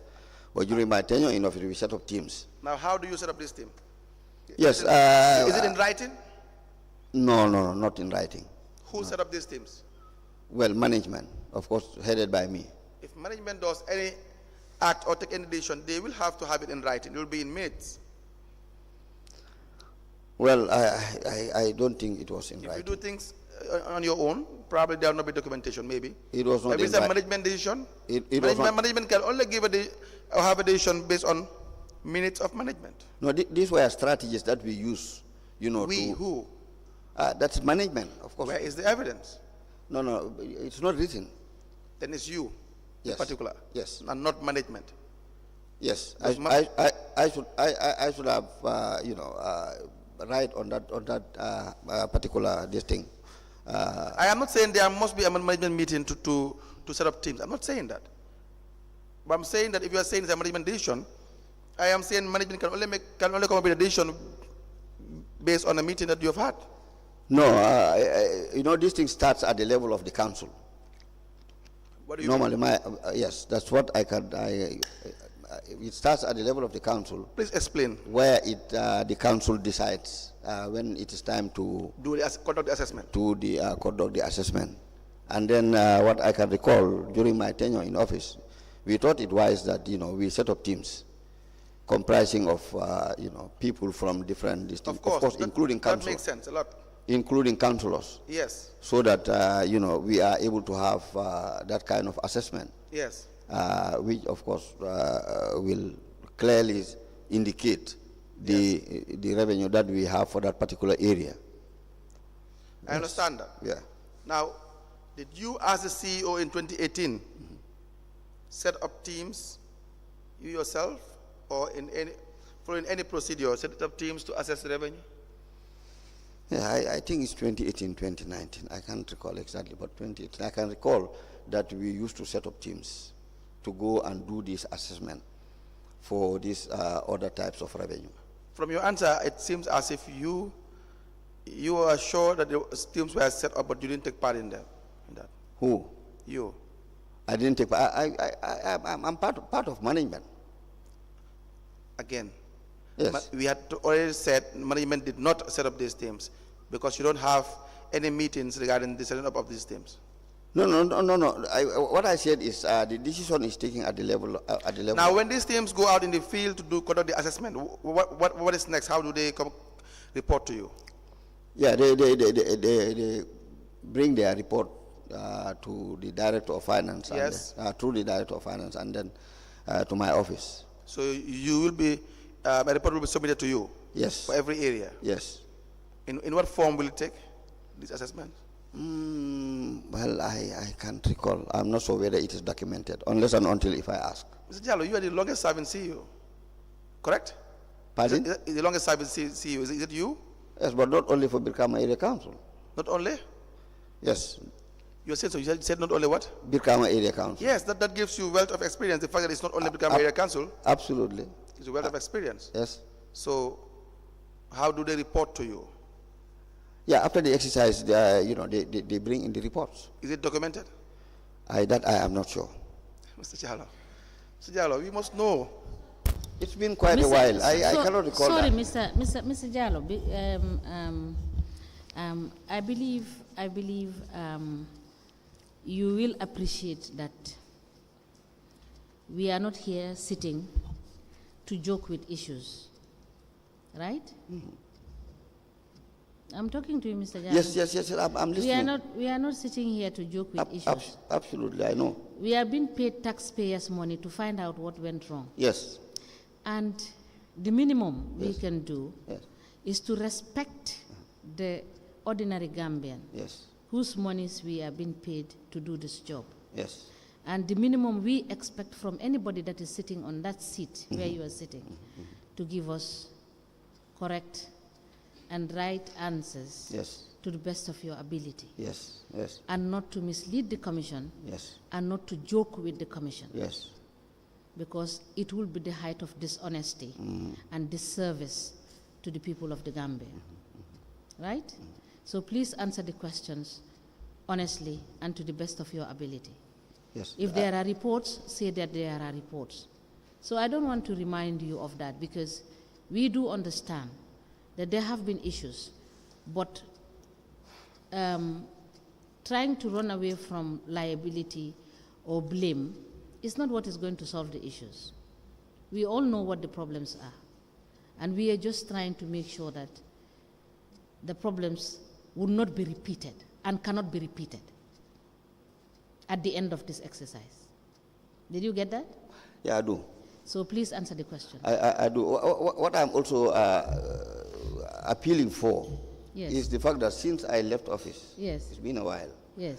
Now, but Mr. You will agree with me that you occupied that office. I did. And you have been CEO. Yes. Around most of this council. Yes. And you knew. Yes. Or you knew then. Yes. What was on the ground. Yes. Because ultimately the buck stops at your office. Yes. When everything is said and done. Is that not the case? Yes, of course. So please answer the question. Yes, that's what I'm saying. If I can. For the fact that there are certain things when you tell this commission that you forget, issues like date and specific issues, you understand, which will need us to present to you documents for you to enable you recall, we will do so. But for the questions that council is asking you, these are questions you know on top of your head, with all due respect. So please answer the questions. Yes, that's what I'm saying, ma'am. Council, you may proceed. What I'm saying is, if I cannot recall, I just appeal that I take note, and then if it is anything that is supposed to be provided, let me take note and then give me the opportunity to go back and see. That is fair enough. We will do so. But where you think you cannot recall and you can get documents to enlighten us, Yes. please indicate that we give you time Yes. to go and look for it Yes. so that you can avail us that Absolutely. information. Yes, of course, of course. That will be fair enough Yes. to yourself, to the Commission, and to the Gambian people. Yes, absolutely. Thank you. You may continue. Now, Mr. Jallow, please provide the Commission this information regarding the process taken by Council in 2018 and 19 in the assessment of revenue.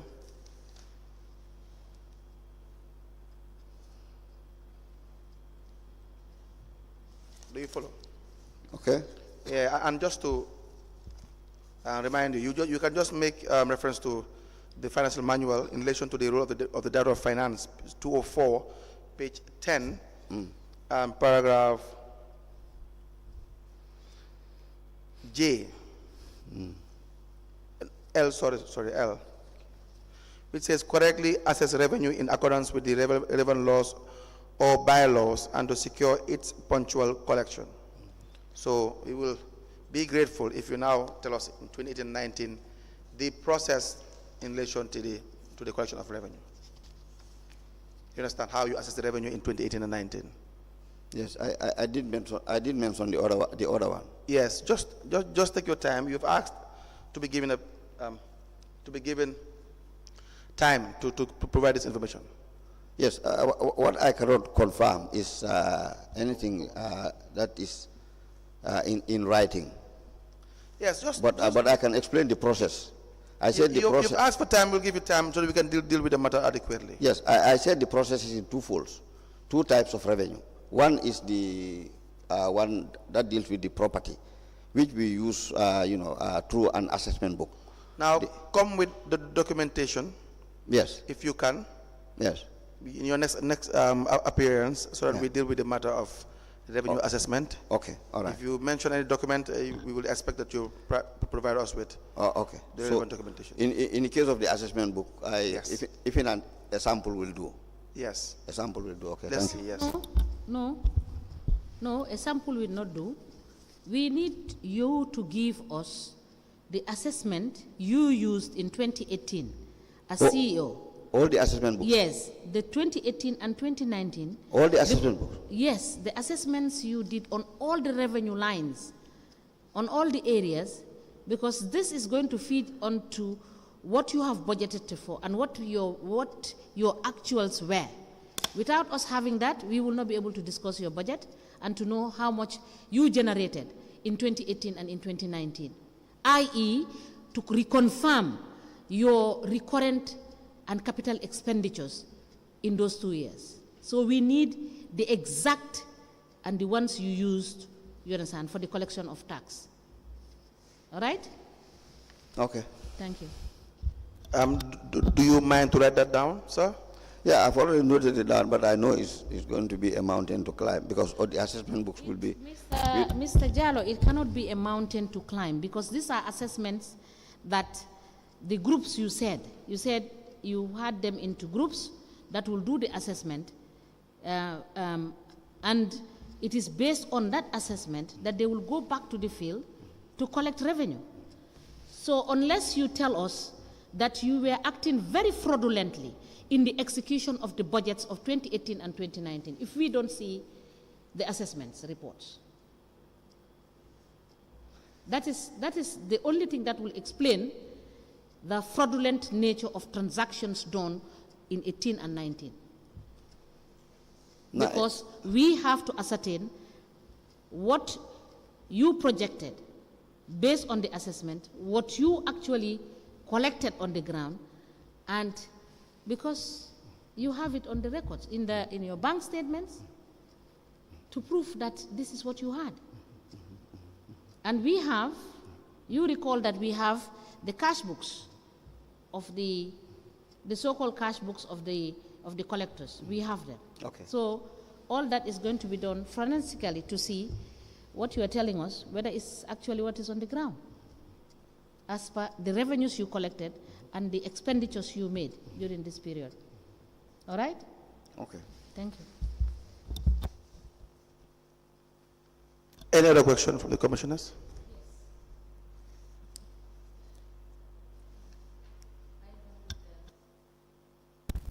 Are you done with that aspect? No, I have other issues. So I'm just waiting for whether the commissioners have questions before I proceed with Okay, do you have my line of questioning. Yes. You can Now, proceed. Mr. Jallow, Yes, please. there was an issue regarding the governor being paid per diem in 2018. You'll find this on page 41 of the 2018 audit report. Page 41.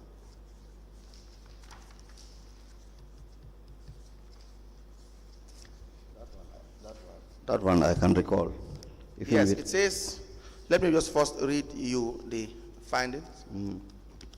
It says that the council made a number of payments which are not related to their activities. The payment, as can be seen in the table below, relates to the governor's office, and the management has not provided explanations. Now, this was on the 30th of May 2018. It says, being payment of per diem for the governor and delegates traveling to Senegal. The voucher number is 660. The payee is Abdoulaye Ba. The amount is $62,720. What can you tell us about that? Well, I can recall that there was a visit which we went together with the governor. Yes. And then the governor was Sifai Haidara. Sifai Haidara. Yes, Sifai Haidara. He was, she was part of the delegation. Go ahead. Yes, to go to Senegal as our, routine partnership visit to Grayoff. Okay. I think this one was independence celebration. I'm not sure. The payment, Yes. the date to the payment. Go ahead. Yes, it was paid to the governor. So I don't know why Abdoulaye Ba. Why the name Abdoulaye Ba? That's not the question. That's not the main issue. Is the governor supposed to be paid per diem from or by the council? Well, I think it was approved by the ministry. You think? Yes, by the ministry. By the ministry. Yes. Let's even assume it was approved by the ministry. It still doesn't make it right. But is the governor supposed to be paid per diem? Yeah, absolutely. She's not supposed to be paid because she's not a part of the council. And so why would you approve payment? Why would you even send a request to pay the governor? She was part of the delegation, and so anyone who is part of the delegation will be paid per diem, regardless of the fact that they work for council or not. Yeah, per diem, yes. Regardless of the fact that they work for council or not. Yes, because we should have an approval from the ministry. Okay. Now your response says, after revisiting the transaction referred to as non-council related payment, it is evident that the payment was per diem to the governor, West Coast Region, accompanied by his driver and oddly to the sister Republic of Senegal on an official mission. However, council will in due course make further consultation with the ministry on such engagement, which means there was no consultation, in fact, with the governor, since he is responsible for council as provided for. So in fact, there was no, you didn't seek clearance from the ministry based on your own response. No, it was as a result of the query made by the audit that we were responding to say that next time when see anybody out of the council, is identified, we will have to. That's what I'm saying. Yes. Based on your response. Yes. Yes. It indicates that you did not seek approval from the ministry. Yeah, we had approval from the ministry. No, the response didn't say that, unless I am reading it wrong. However, it says, however, council will in due course make further consultation with the ministry on such engagements with the governor, since he is responsible. Yes. Yes. Yes. It says that now going forward, you will consult the ministry. Yes, because it means going backwards, you did not consult the ministry. No, maybe in this case, the directive just came. Why would you even pay the governor per diem? Well, that's not correct. That's not correct in the first place. To be very frank, that's not correct. That should not have happened anyway. Yes, that brings us to the end for 2018. Any questions? Now, Mr. Jallow, Yes, ma'am. it is true that a special account was opened for the purpose of paying the land transfers. Yes. Can you provide us? Special account? Yes. Sorry. No. It was not. No, it was paid into the main account. It was paid into the main account. Main account. Okay, now take a look at the report, your report that you gave to us. That is Exhibit LGC/MSJ/BKAC/002 at page 6. This is, if you have a copy, please go to page 6. No, I don't have a copy. I have my statement. There you have your what? My statement. Please give him my copy. The middle paragraph. Please read that for us. And Which one? Sorry, credit union. Is it the credit union? read the paragraph that is highlighted. Oh, okay. A special collection account has been opened where all payments are made and the monies are then transferred on a weekly basis onto the council's main current account. Which is at EcoBank.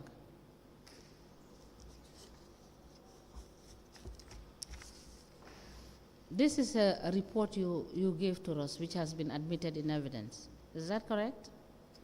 Yes, I myself cannot understand this language. Was this not a report that was handed over to you as a CEO taking over from? Yes, this was part of the handing over from my then predecessor. Yes, to and me. who was your predecessor? My predecessor was Yusufa Mane. Mane. Yes.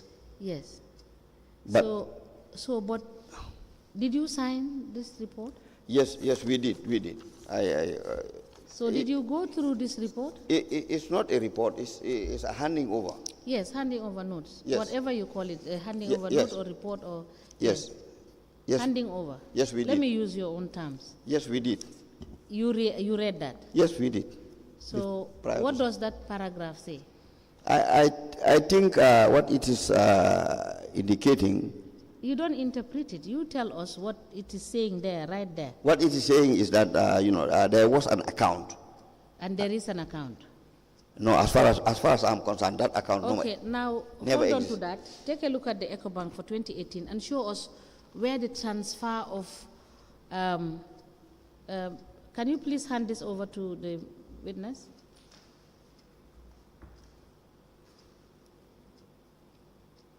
Show us where these land transfer fees have been transferred into the main account or paid individually as per persons coming to do transactions on land transfer matters on that EcoBank statement. I think what he was. No. Let's just go on that so that we have clarity in the evidence. I don't understand. What I'm saying. Oh, yes, please. You said, I am saying Yes. that based on your report. Yes. I'm asking you a question. I said, there is a special account open for the payments, anybody that wants to pay for land transfer in Brikama. You are given an account to go and pay. Is that not the case? Well, I didn't know that account. Now, land transfers in Brikama, where are they paid? They are paid into EcoBank account, our main account. Yes, in your main account. In our main account. Yes. Yes. That statement that you have now, Yes. since you are saying you don't seem to understand Yes. whether there was a special account Yes. open for Yes. that purpose, because Yes. the statement in that handing over Yes. indicated that there is a bank account specially open for the purpose of land transfer fees being paid into that account. And the report further indicated that on a weekly basis, the money is transferred from that account to the main account. The main account. So whichever it is, whether it is transferred to the main account or individuals pay directly to the main account, I said, give us an indication from the EcoBank account showing those payments of land transfer to evidence that anybody that is paying, the land transfer is paid into that account, into that EcoBank account.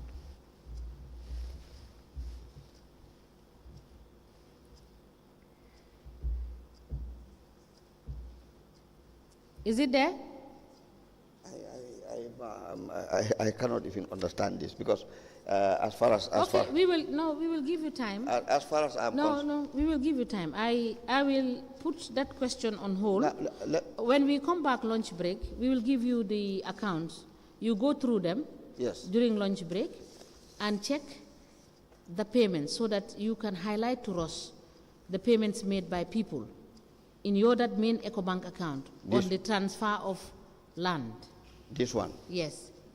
Because that is what the report said. So we need to cross-check and confirm whether it's the same main account we are all talking about and whether we are all in the same page.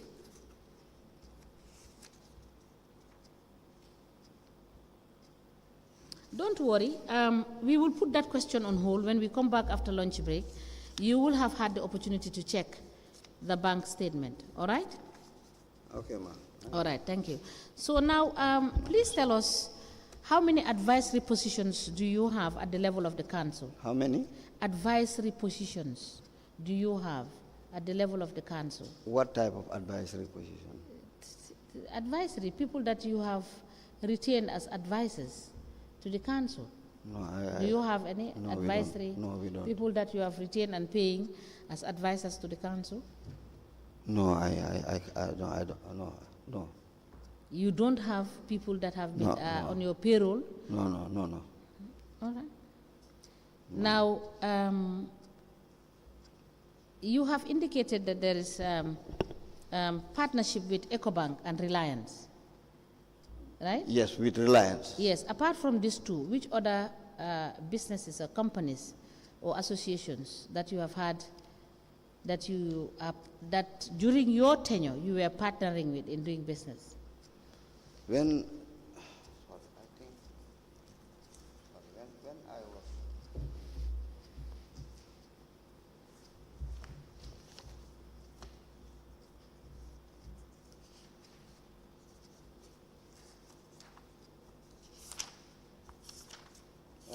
I was handing over, I think. You have your handing over notes? Yes, I do. Please kindly give it to the council so that we admit it in. Yes, let me just go through first. Yes. From what I have here, the council partners, we had the Dresden Banjul Organization. Dresden Banjul Organization, DBO. Yes. This was an institution. Can you run through them? Yes. You will read it in your report. Okay. Dresden Banjul Organization, then 5C Energy. Yes, sir. Then Reliance Financial Services. Yes. Then we have Ajib Bank, Yes. Gam Solar, Samasang Federation, Sandeli, then Sama Cairo, Gambia National Petroleum Company. Yes, and the other one is the twinning that's the twinning. Just list them so that we have it in evidence. Yes, that's the list. That's the list. That's the list. Okay. That's the list. Yes. Sir, and this is my handing over. Yes. In 2019. Okay. 22nd November 2019. So please give it to the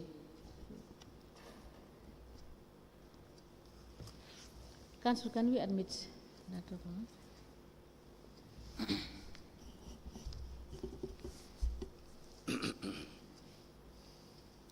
So this is your handover note?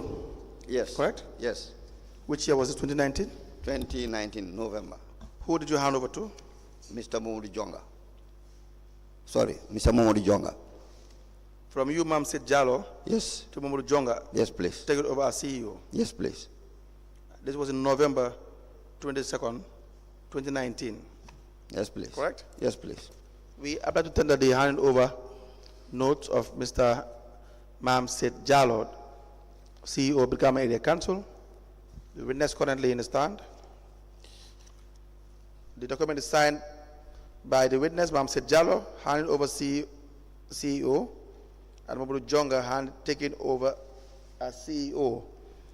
22nd of November 2019 is the date, into evidence as an exhibit.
The handing over notes dated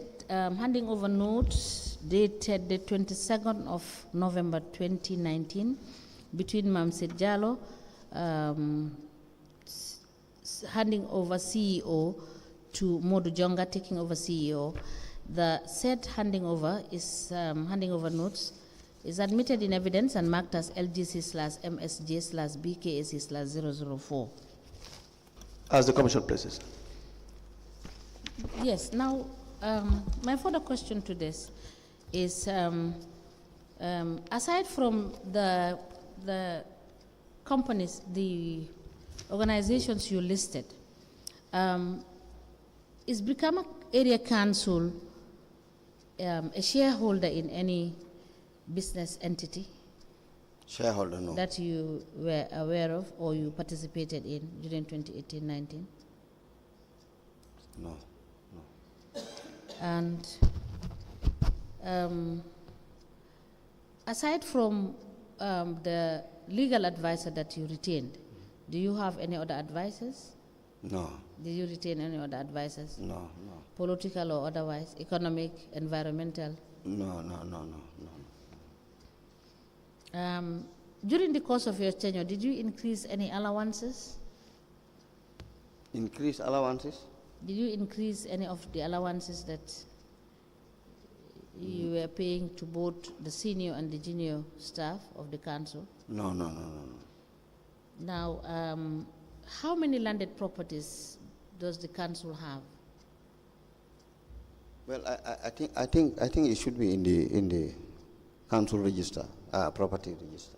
Property register. Yeah, property register. Please note it and provide us the property register. Council assets register. Yes, council's asset register. Thank you.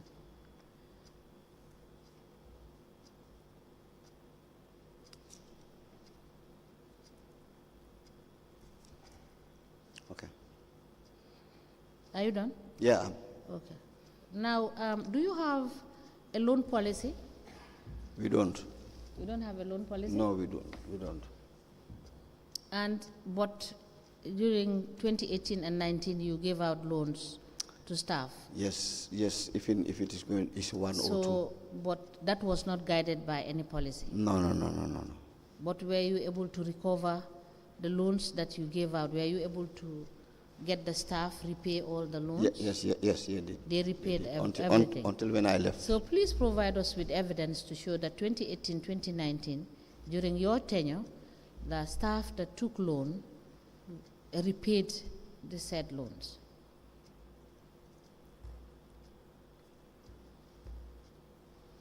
Do you have a medical scheme policy? You pay scheme for medical? No. But you do give medical support? Yes, we do. Yes, we do.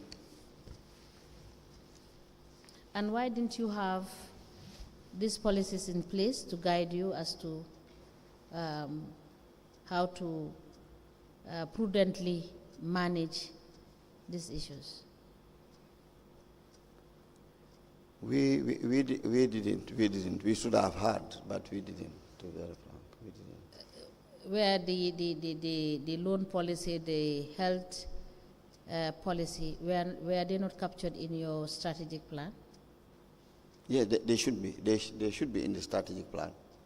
They should, but it was one thing to have the strategic plan in place, but another thing to implement it. Yes. And why was the challenge? Yeah, it was very difficult for us to challenge to implement it. In fact, as I said earlier on, the strategic plan itself, when I came in, it was for 2014 to 2020, but it was just a document that was just lying there. You don't know what to do with it because it has no implementation or any other strategies to be able to deal with it. More of the reason why we engage the other consultants. Yes, so after the consultants have done their work, were you able to execute the plan as provided for by the consultants, which you engaged to get you in place a plan to follow? Still, the problem persisted, because to be very frank, the aims, prior aim and objective of the strategic plan was, among others, to dictate even the budgeting and of course the... So what do you think was the problem as to why you couldn't implement the plan, even after it has been, you have made sure that you have an executable plan? Among others, I think lack of capacity at the level of the council, to be very frank. But that ought to have been their priority in the plan. So will you take steps to address that based on what the plan has said? Yes, we didn't. In fact, it was just unfortunate. Okay. Do you have an ICT policy? ICT, no, we don't. 2018-19, did you had your standing orders for council? Standing orders? Yes. I can't. To allow council do its work efficiently?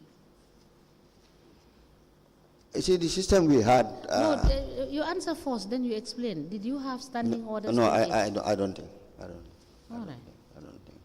Okay. So now tell us whether, what was, were there any circumstances or instances where you have issues of the chairman interfering in the day-to-day administration of the council? Now, were there circumstances where there were interference? Then you explain. Yes, during my tenure in office, I made sure that they stay away completely from management, from the implementation aspect of council's decisions. So I definitely didn't have that problem with them. Both chairpersons I have worked with, both Bakari and how to call it Sonko. I didn't have much problems in them interfering into So would it be correct to say that it's because you made sure that they did not oversee what you're doing? That is why the council was not performing as expected? No, that's a different thing. They were fully informed as to what was happening because, we were making sure that we report, as provided for by the Act, to the chairperson's office, as and when whatever activity is going on. So you respected the reporting protocols, that is, yes, whatever you do, you have to convene. Yes. The council has to convene to look at what you're doing. Yes. And reports were generated to that effect? Not necessarily. Most of our engagements were just verbal. Informal? Informal, exactly. So, but then, Mr. Jallow, how would we now trust that, you understand, the council members and the chair were fully briefed of the day-to-day administration of what is going on, maybe on a quarterly basis or otherwise? They were fully aware because, I was using, in fact, not only because it is provided for, but I was using it to make sure that, He But being... there is no evidence. Everything you are saying now, you said you did verbal. Is that Yes, not it? yes, but... So is that also not the reason why you were not able to take full control and charge of the council in terms of making sure that, you understand, the procedures and protocols are followed for efficient management of the council? Because you were not documenting anything. Now, that is a serious shortcoming. I accept, to be very frank, but then... Thank you so much. I think this is a convenient point to stop for lunch, and we will come back. And please, Mr. Secretary, give him the, I think you have the report. I can have back my report, but please check Which on the handing over notes. The one I have already submitted. Yes, no, this one, the prior one. Which This one is my copy. No, I have given you the bank statements. Yes, so I want you to confirm. You will go through that statement and confirm to us the payments. If not, if you cannot find it there, when we come back, we will deal with the issue. The land transfer payment? Yes. Okay, all right. Okay. Thank you.